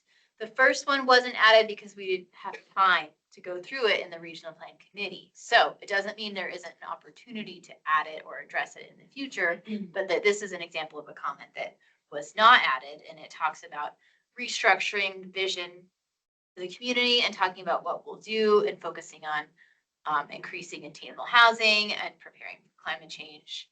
There just wasn't time to go through that with the committee. So that's an example of one that wasn't added, but there's still opportunity to add that. The second one is one that was added, a comment about highlighting the carbon neutrality plan as well as the 10-year housing plan. And this is in the introduction chapter. So this was addressed in the comments. These are kind of 2 different types of comments. And again, I'll send this out so you'll have those as reference too. Next one. So some of these were added, some were not. I believe the first one, I have notes, but let me get my notes real quick. Okay, so this first one, we didn't want to have too long of a sentence, but I think there are chances to kind of look at these things and say, like, are the language that we're using communicating what we're trying to get at? Because the comment on this one was that we want to clarify what good stewards mean in terms of climate. I think when most folks hear good stewards, they do think more about land preservation and environmental services and things like that. So like, is the language being used actually getting us where we're growing? This comment didn't think it did, and this wasn't addressed due to, I believe, some space issues or not wanting to have things be too redundant. But if it's confusing or you don't understand or don't feel like it means what you think it means or saying what you think it means, like, we want you to comment on that, especially when it's related to climate action. So next 2 are examples of comments that were accepted or added. Either the addition was added or an edit was accepted.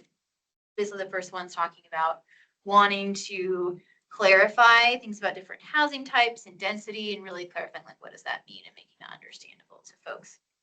out in the community. And the other one is language. So using climate pollution as the best practice term used by the EPA to be more accessible than greenhouse gas emissions. So things like that. So there's just some language things that are important in how we talk about these terms and are they meaning what people are thinking they're meaning. Another one, so this is in the growth and land use chapter. We wanted, are there opportunities for there to be graphics instead of words or tables or like other things to communicate the language, to communicate the concepts instead of text. And it is ironic that my presentation is 100% text. So I acknowledge that like that is not the best media, but in this context, it's fine because we're actually talking about comments. But, in the carbon neutrality plan, like, are there opportunities to better communicate information through other means than just paragraph text, right? So like that's something we'd love for folks to be looking for when they're commenting. For this first comment, we are going to add a graphic, which I haven't done it yet, where this one was talking about. So the second one, it's a little more complicated and it's kind of a lot going on in it, but basically it's talking about their land use type requirements for urban center corridor. Is that what UCC is? Yeah, urban commercial. Commercial corridor, yeah. Versus suburban and saying like the urban ones seem like it's more auto oriented than maybe we want it to be. And so the response to this was adding an illustration, but also that the language was directed by the regional plan committee. That's why it wasn't changed. But if you're reading this and think, oh, I don't really like standards in this or kind of the guidelines for urban commercial corridors, you can make a comment on that and say like, I also want it to be less auto oriented, for example. So moving on to resource stewardship and resilience. So there was a pretty long comment about wanting to add more information from the Flagstaff vulnerability assessment, just to kind of clarify, like, how is climate change affecting Flagstaff? So those were the kind of 5 focus areas. There was a lot more text basically copied straight from the vulnerability assessment. The response was to cross-reference the vulnerability assessment, but not adding the paragraph because the issues are covered in the plan, but not all in one place. So if you're reading that and you're like, oh, I really think they need to be in one place. Or, like you have ideas to reorganize it to make it clearer, like, please comment on that. Like, those are the things that Sarah wants to hear. We all want this to be the best plan it can be. So this is a good example of like a potential reorganization type of comment that you could make. So moving on to social and economic systems. One comment, just a pretty clear, simple comment about the loss of agricultural land in the region, which is a real land use issue. It was accepted, so that change was made.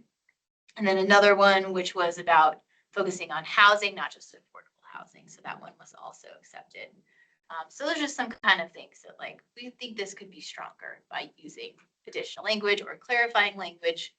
So there's also a lot of opportunity for that. Like if we just do a little bit more, we can make this plan stronger. So that's another good example of comment.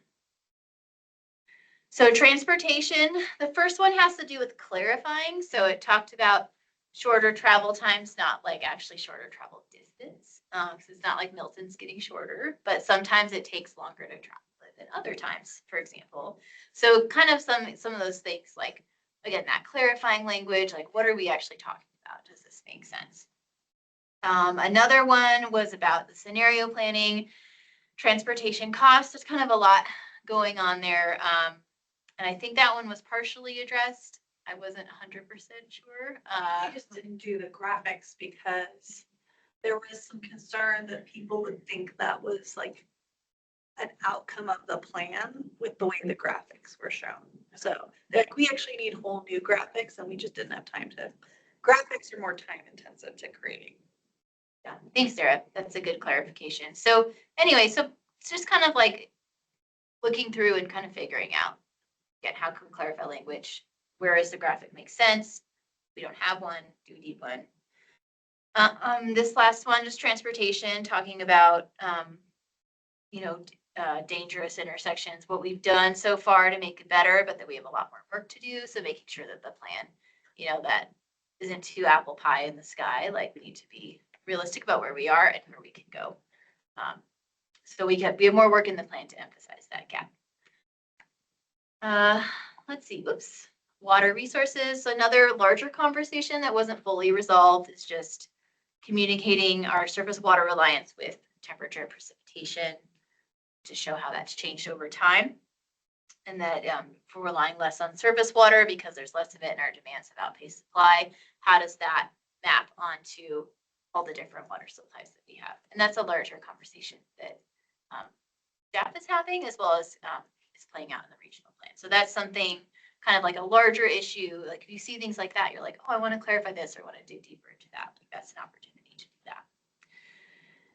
And then another one asked for addressing prolonged drought, as well as how forest health and wildfire impact our resources, like, for example, the water supply in Lake Erie. Says we should be talking about potential changes or risks. Those are the risks. The response is that it's in another chapter and it's in a separate utilities master plan update, which is true. But in reading this, like, do you feel like the way that it is written or organized, is that fully capturing this issue or not? If not, make a comment. Then energy chapter, one comment was to clarify the goals, was originally as climate change or CC, but wanting them to be climate action. So just being really careful with the language that we use and how we communicate things. And this is kind of a larger discussion about, how do we, it's kind of small detail, but it's important. How, what letters are we using to stand for different goals? So that one was addressed in the way using CA for climate action. You'll see that in the plan. Also, there's some comments about, information that we might want to have in the energy chapter. Response that it might be too detailed. Also wanting to limit call out boxes. But again, like, we have to think about, does this stuff relate to land use? And if yes, does it need to be in our plan? So yeah, this one is, kind of on the margin of that. So just kind of figuring out like what makes sense and what doesn't make sense to be in the plan. And then another one, we did have a section on grid modernization, which does affect land use. How is our land used to support the grid within Flagstaff and the MPO? And that one, it was accepted. Okay, so that's kind of an overview of like the different types of comments, just things that you can think about. This is some previous conversations that we've had, as well as also there's still opportunities to strengthen climate action in the regional plan. So Sarah's familiar with all of these. We talked about all of them in the past. They're not currently in the plan, or at least not, they maybe could be stronger if they're not in it. So Sarah mentioned the 5 priorities at the beginning. They touch on climate stuff, but the carbon neutrality plan has very specifically has 3 overarching goals: climate change mitigation, adaptation / resilience, and equity. Those aren't necessarily established as core values in the introduction. So that could be something that we add. So in reading it, if you feel that you should make a comment on that.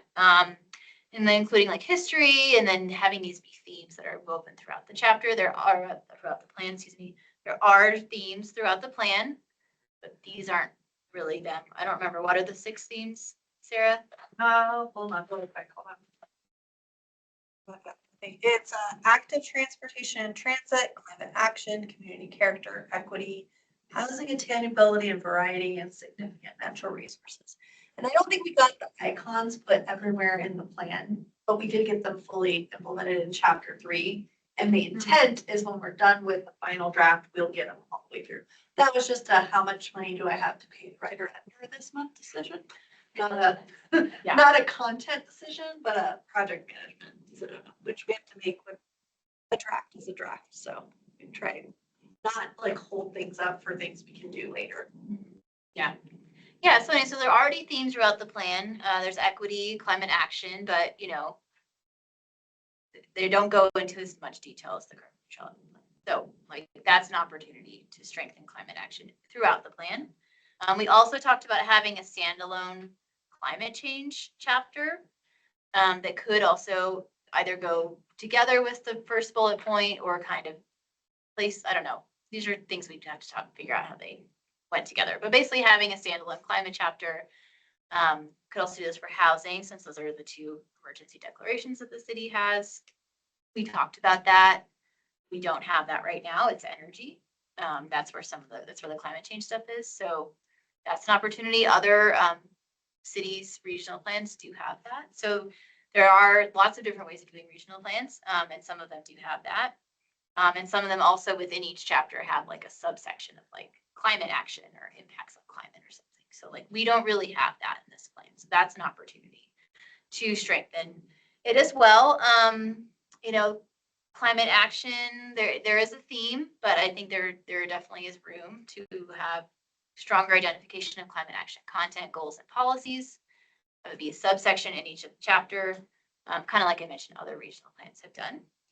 And then stronger climate goals. So this is something that we'll love feedback on and comments on the goals. So the current goal as written in the plan, and Sarah mentioned it does diverge from the county, is achieve and maintain carbon neutrality for the city by reducing emissions from all sectors. So that's that city only goal that Sarah mentioned.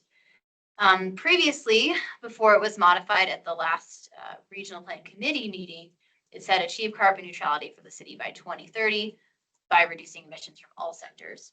And just for comparison, the goal in the current regional plan, which goes to 2030, is to achieve carbon neutrality for the Flagstaff community by 2030. So anyway, so there's room to write stronger climate goals, and I'd love your feedback on that as well. Mm-hmm. So, I mean, I think it sounds like a great idea to have a standalone climate chapter.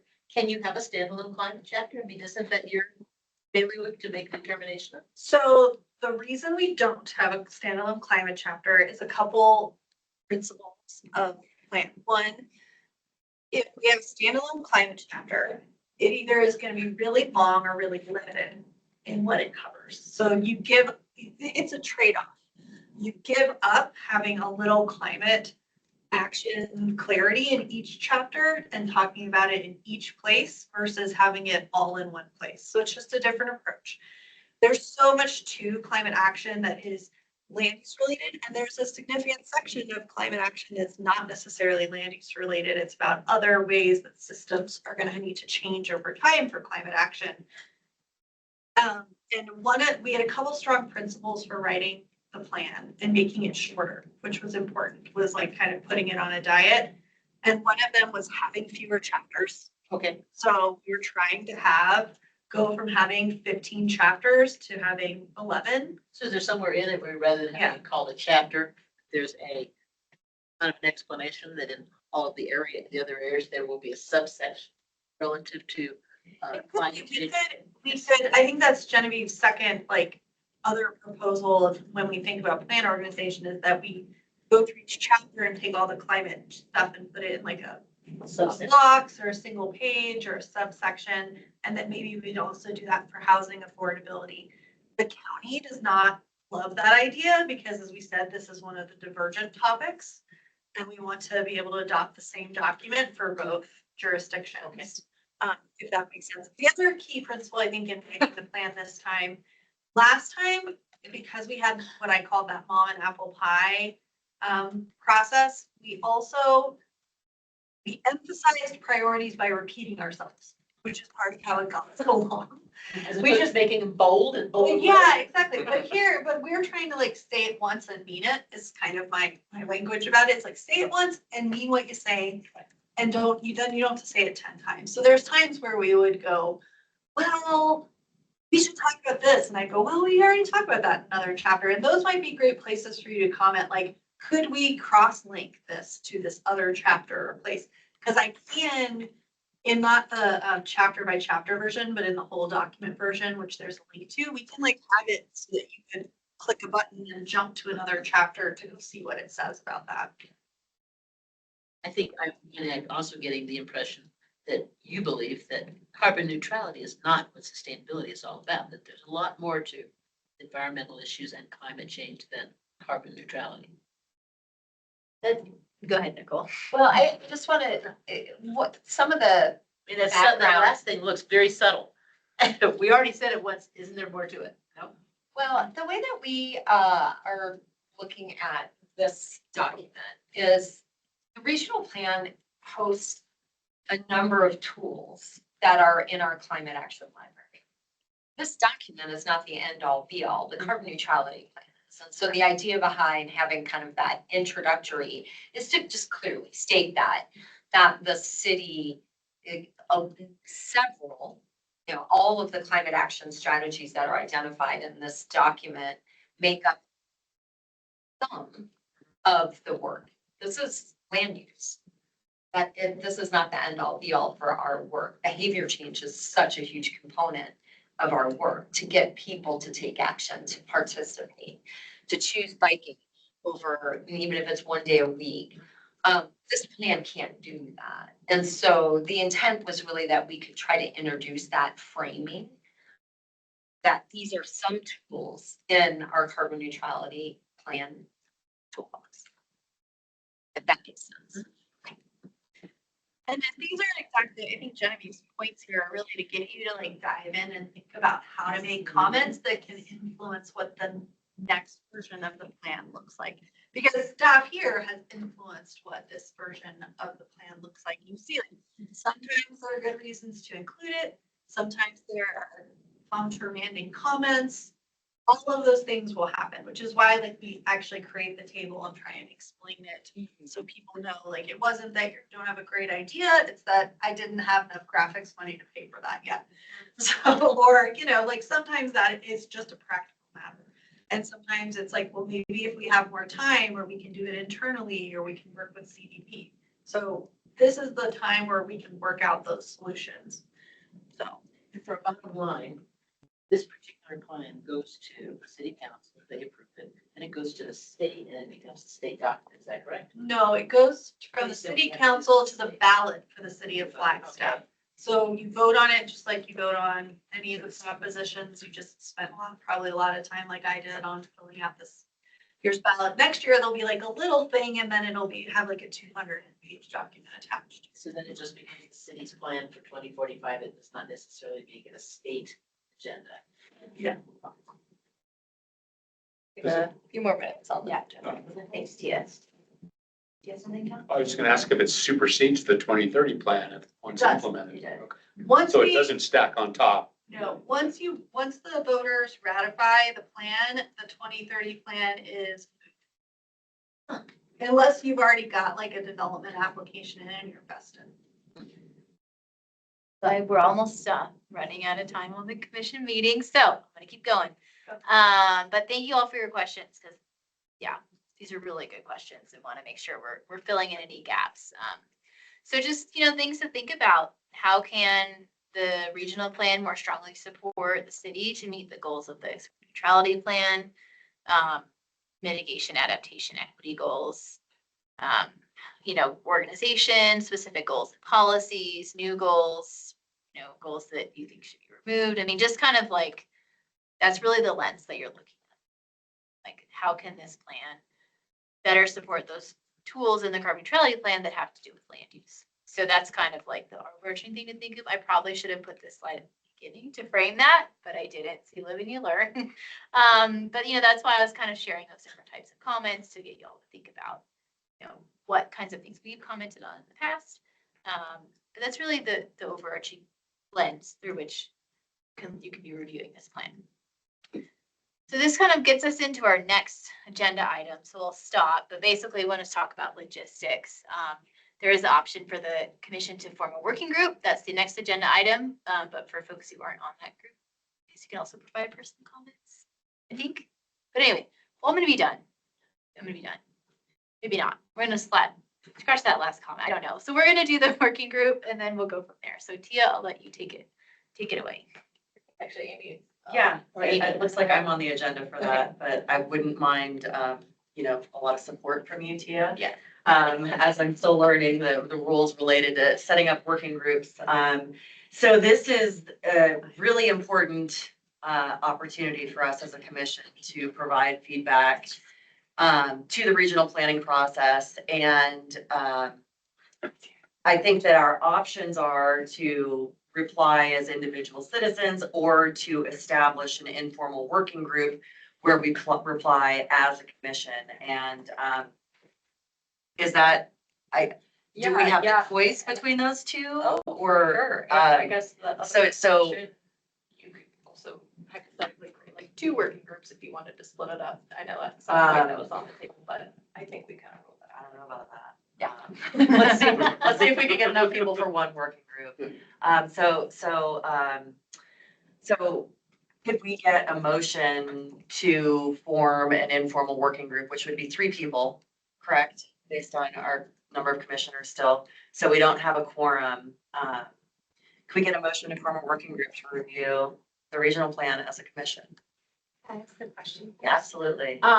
The regional plan is 11 chapters and 100 and change pages. Yes.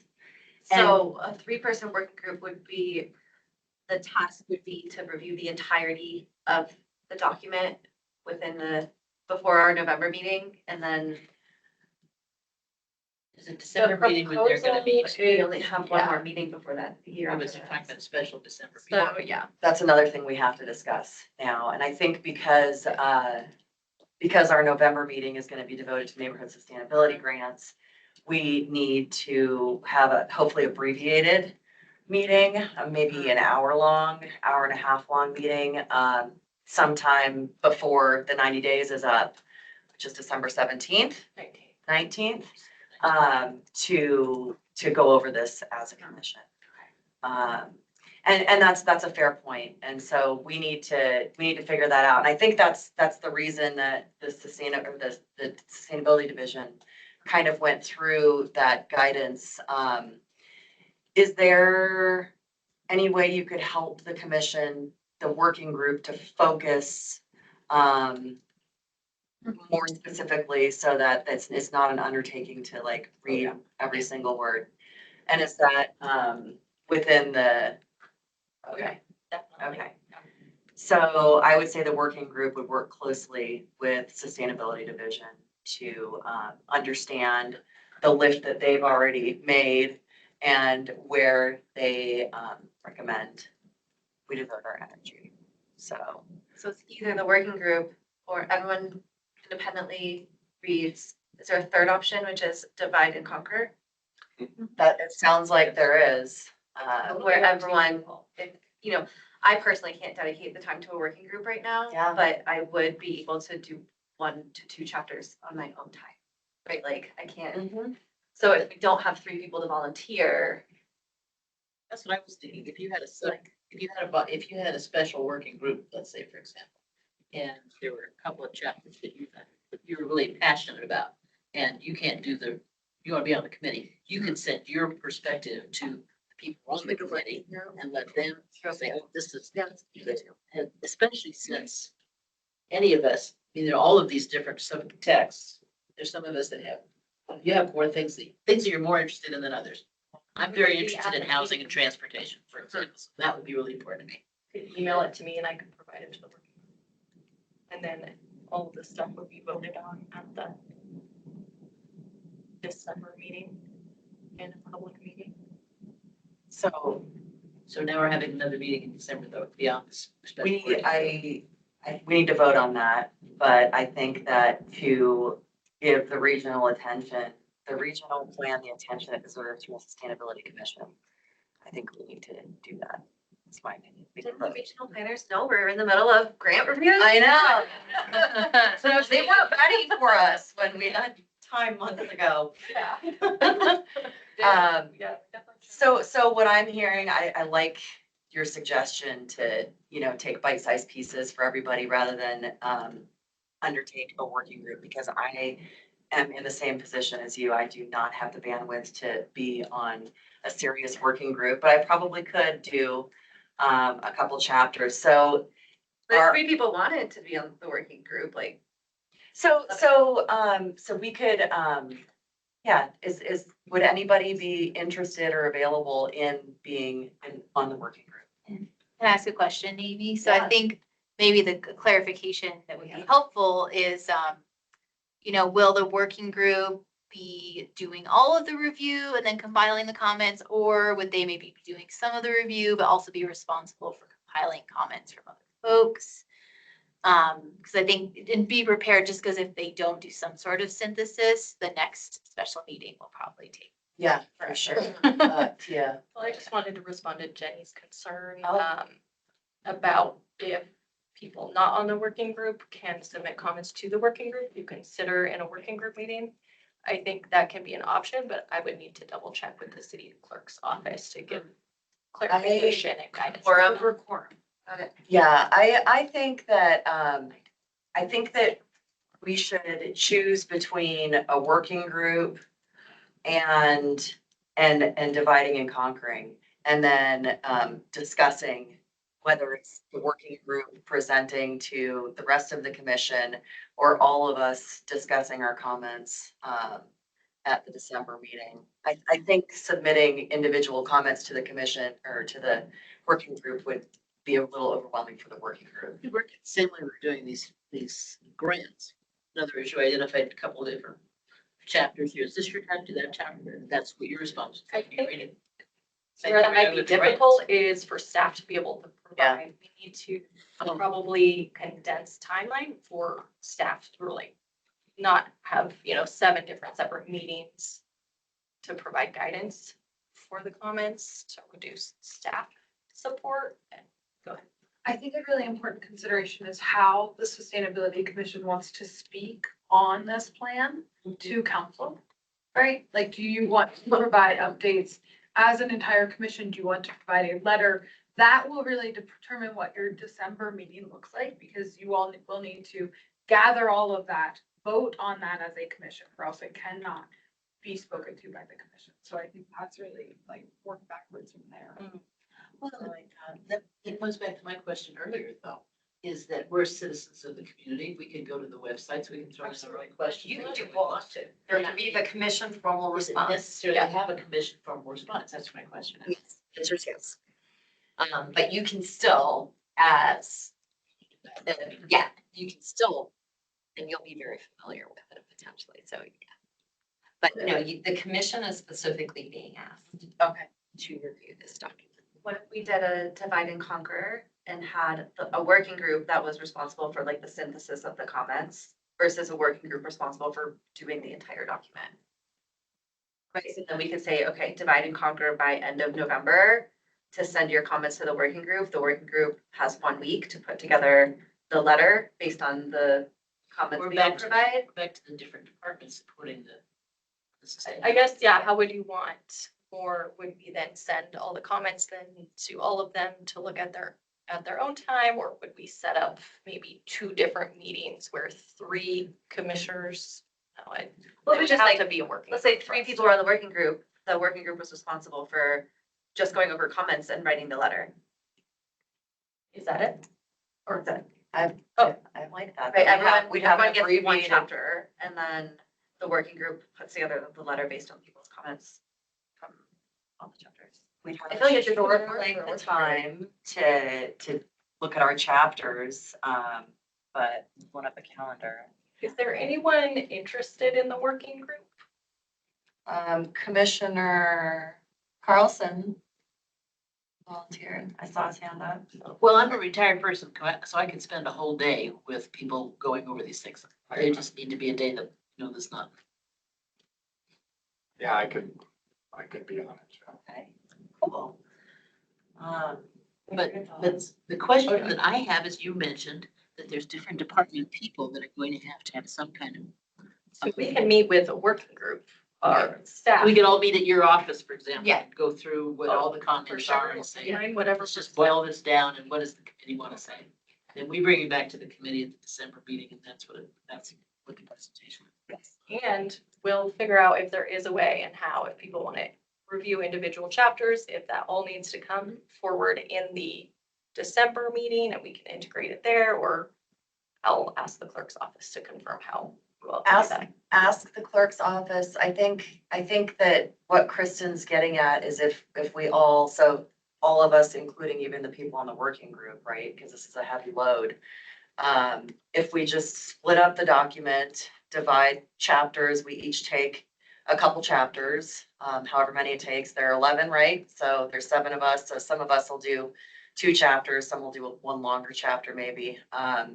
And then we can all send our comments to you by a certain date that is before the meeting. Do you want staff we're not doing a support on those subcommittee. comments, if any staff support is provided on those comments? Just to put them all in a Google file, so That's it's So you not might- creating a quorum So for you us to all be don't, emailing each other. You don't want to see the document, I guess. Oh, I would see be what you're then that We saying. have an Excel sheet of like 500 comments. Yeah. That we could either show a working group, send out to individuals. I know that was on the table at one point, so, That could be overwhelming. yes. Would you want us to also review other comments as a commission? I think maybe that's what the A little lost. working group could do. Oh, I thought the working group was reading the document and providing comments. I think it depends on what you want to do. Yeah. The approach you wanna take. Comments and sit down and look at all the comments and then come up with I mean, the thing's been examined exhaustively already and done. How much is there really for us to comment on? A lot. There's a lot. A lot. This is I the just new wanna- thing. This is not the Like old. this guy. Right, but I mean, it sounds like, I mean, I just, when she was going through the process, I'm like, my God. There's a reason we're here talking about this. Okay. Yeah. And there is one thing that has come up and it's just recent and it's unfortunate. And we believe it's going to very much dilute the strength of the climate goals being weaved throughout this this plan. And that is that the steering committee requested that the carbon neutrality 2030 goal be removed, that the date of the goal be removed from the plan. And so that is not in the document that you see. Is that correct, Genevieve? The removal of the date is in the document. So But the they date moved it is to not. 24. Date is not in the document, yeah. So I just want to bring that to the commission's attention. So there are some philosophical kind of, the review is broad and it's also very deep because of that continuity that needs to be woven throughout the entire document, if that makes sense. And I'll just add one more thing too, that not a lot of people have actually seen the document yet. Like it's So been they had to city get a staff, hundred people reading. county staff, regional plan commission, which had like 20 people on it. So it's true, a lot has happened, but as Sarah mentioned, it's at like 50, 60% design. So like there's so much room to make changes. And that's why we've spent so much time at the commission trying to talk about what it is, what it isn't, and kind of talk about what you commented on before, just because now's the time to have the whole Flagstaff community look at it and comment on it and have the plan be updated in response. And I noticed though, from the commentaries that you were showing us, a lot of it, I shouldn't say a lot of it, some of it was, again, back to changing words, rather than saying should, we're gonna say would, or there were things in there that were minuscule, if you will. And is that what we're looking for from this group, that we're gonna comb through it and go, well, we kind of think it should say, I think that generally that level of detail is probably not, that's probably too detailed, unless it's really important word change. But it's more like kind of going back to those questions that I had, how can the plan be strengthened to better support the carbon neutrality plan? And the things that have to do with land use, and I'm happy whoever does work on this plan and who's in the working group, or if there's comments that people are sending, like I can support and answer questions, like to kind of say like, is this in or is this out? But there is a lot of room to make it stronger. And so that's really why. and all we saw was the bare bones presentation today. We didn't see the actual, I mean, there's 100 pages of. There's a lot, yeah, it's a big lift. Commissioner Bourne. So as far as like, we're gonna be reviewing other people's comments, does that mean we're reviewing the public comments on the 60-day public review? Or are we also gonna have access to like the regional planning committee comments? Yeah, so I think that's up to you, but none of us have access to the comments that other people have made, or they're on there, but they're not compiled. So you'd have to go through the plan to look at them. So those are all publicly available, so everyone has access. It's not finished yet, so they're not gonna be in like a separate document. The regional plan committee, they had like 15 meetings, so they're all publicly posted. If you really want to do a deep dive, you could go into that, but that's like 60 hours of stuff.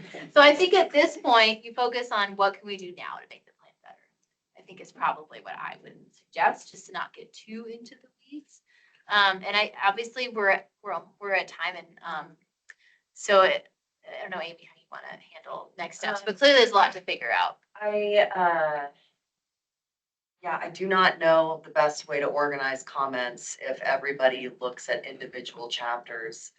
How about if, would it make sense to do something where we like do a spreadsheet and send them to you to, So, you can put a tab for each chapter? so I would need to check with the clerk's office to see if sharing that kind of information does break like Okay, OBC laws. And okay. which is why we suggested Right. the informal working. Okay, So, Can you just declare quorum on a document? like, we would have to post a meeting and take meeting minutes. But if it was like yeah. a shared Google spreadsheet with a different tab for each chapter that we were all contributing into, like, are there, can you post that as like a quorum? Like, for like 30 days, like a quorum? No, I don't think so. What, I don't know all the laws. Can I make a suggestion?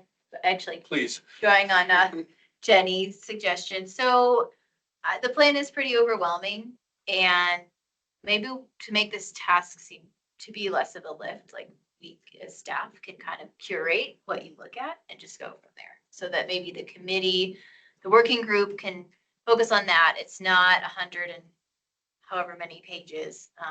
That we can curate the things we really want you to look at and point you in the right direction. So then the working group can do that, come up with a summary, take it back to the commission at the special meeting, and just the commission can vote on it. And I think probably what the outcome would be is a letter, probably the book report thing. I think the commenting on the individual document, you're welcome to do that as individuals, but I don't think that would be outside of the scope of the Sustainability Commission comments. So when you're saying book report, you're talking about a summary. This is the commission's perspective on these following chapters. This is what we think you should look at, blah, blah, blah. But it's not necessarily 25 pages long. No. No. a And I letter, think- it could be a letter to the council similar to what we did with the Yeah. carbon neutrality plan Yeah. in response to Flagstaff first. Yeah, so I think that would make it more manageable because I understand with the neighborhood sustainability grants and everything else everyone's doing. And Thanksgiving is coming. Thanksgiving. So if that makes it more manageable, I think we'd suggest that. And just have the working group focus on that, and everyone else who wants to make comments outside of the working group, you're welcome to do it on the document. Okay. That's it first. Do you want to say something? Well, yeah, so I just want to make sure everyone's aligned with the comments will be going into the collective comments, and then the commission can write an overarching letter to the council. If there's anything they want to celebrate, anything that's a glaring concern, that can all be embedded in that letter. So the working group, so I guess I'll frame this as a request for a motion. So could somebody please make a motion to establish an informal working group that will work with city staff to provide a comprehensive review of the regional plan based on the areas that city staff recommends we highlight, because they've already performed a comprehensive review. So this is like a working group to work with sustainability staff, With the 3 members identified. with the 3 members identified. The struggle I had was when you used the word comprehensive review again. So we're looking. It's it will be a review of the whole plan, Right. but at the guidance of sustainability staff. With the guidance. Yes, I will recommend that we have a informal working group that will work with the staff from the sustainability department, who will give us guidance relative to the structures and different issues within the overall plan that need to be addressed relative to the Sustainability Commission, that not all things in the plan have anything to do with us. And that once we've reviewed that and drawn any other, can we get Get a motion and. That's what I'm doing, I'm making the motion.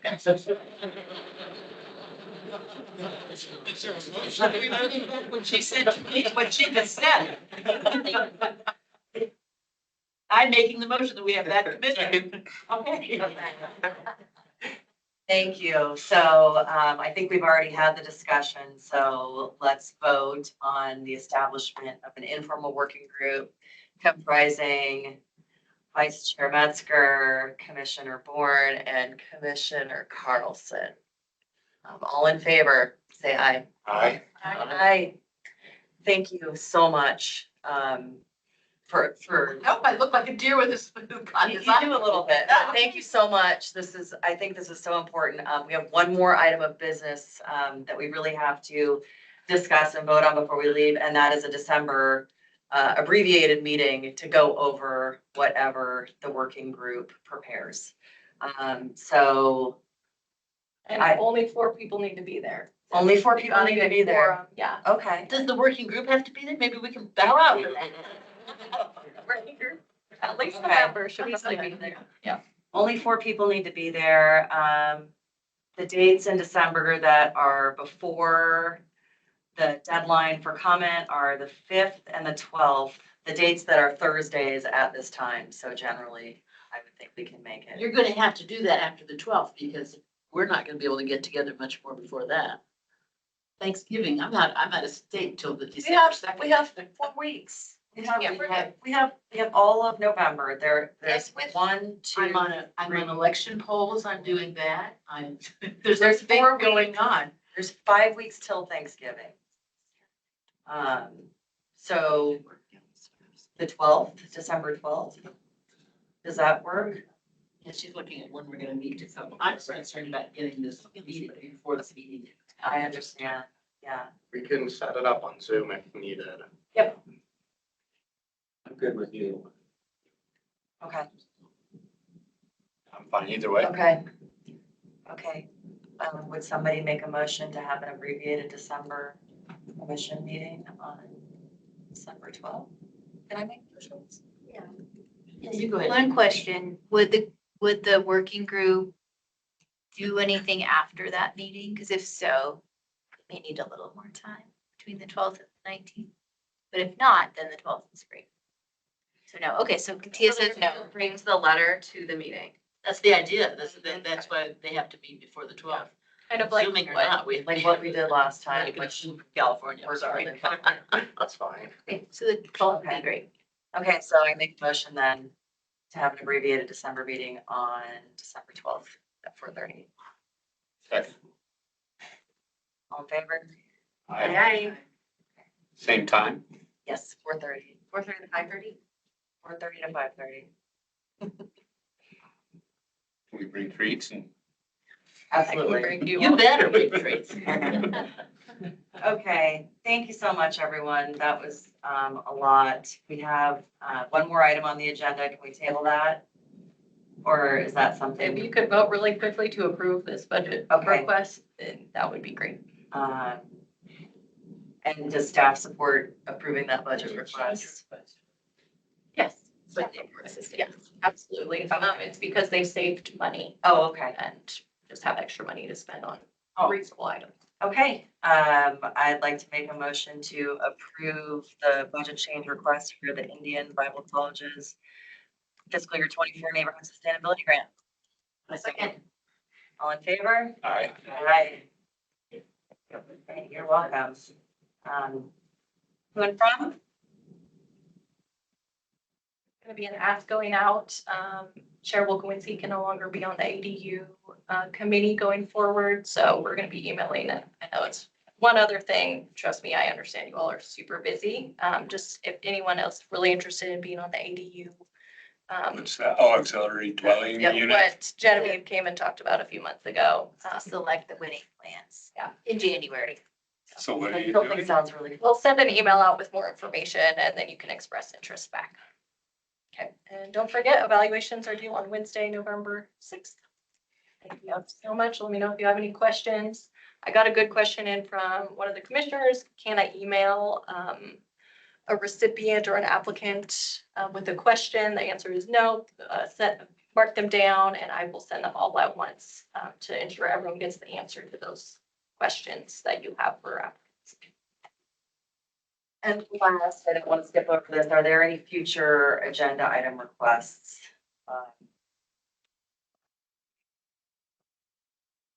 Like the agenda's full.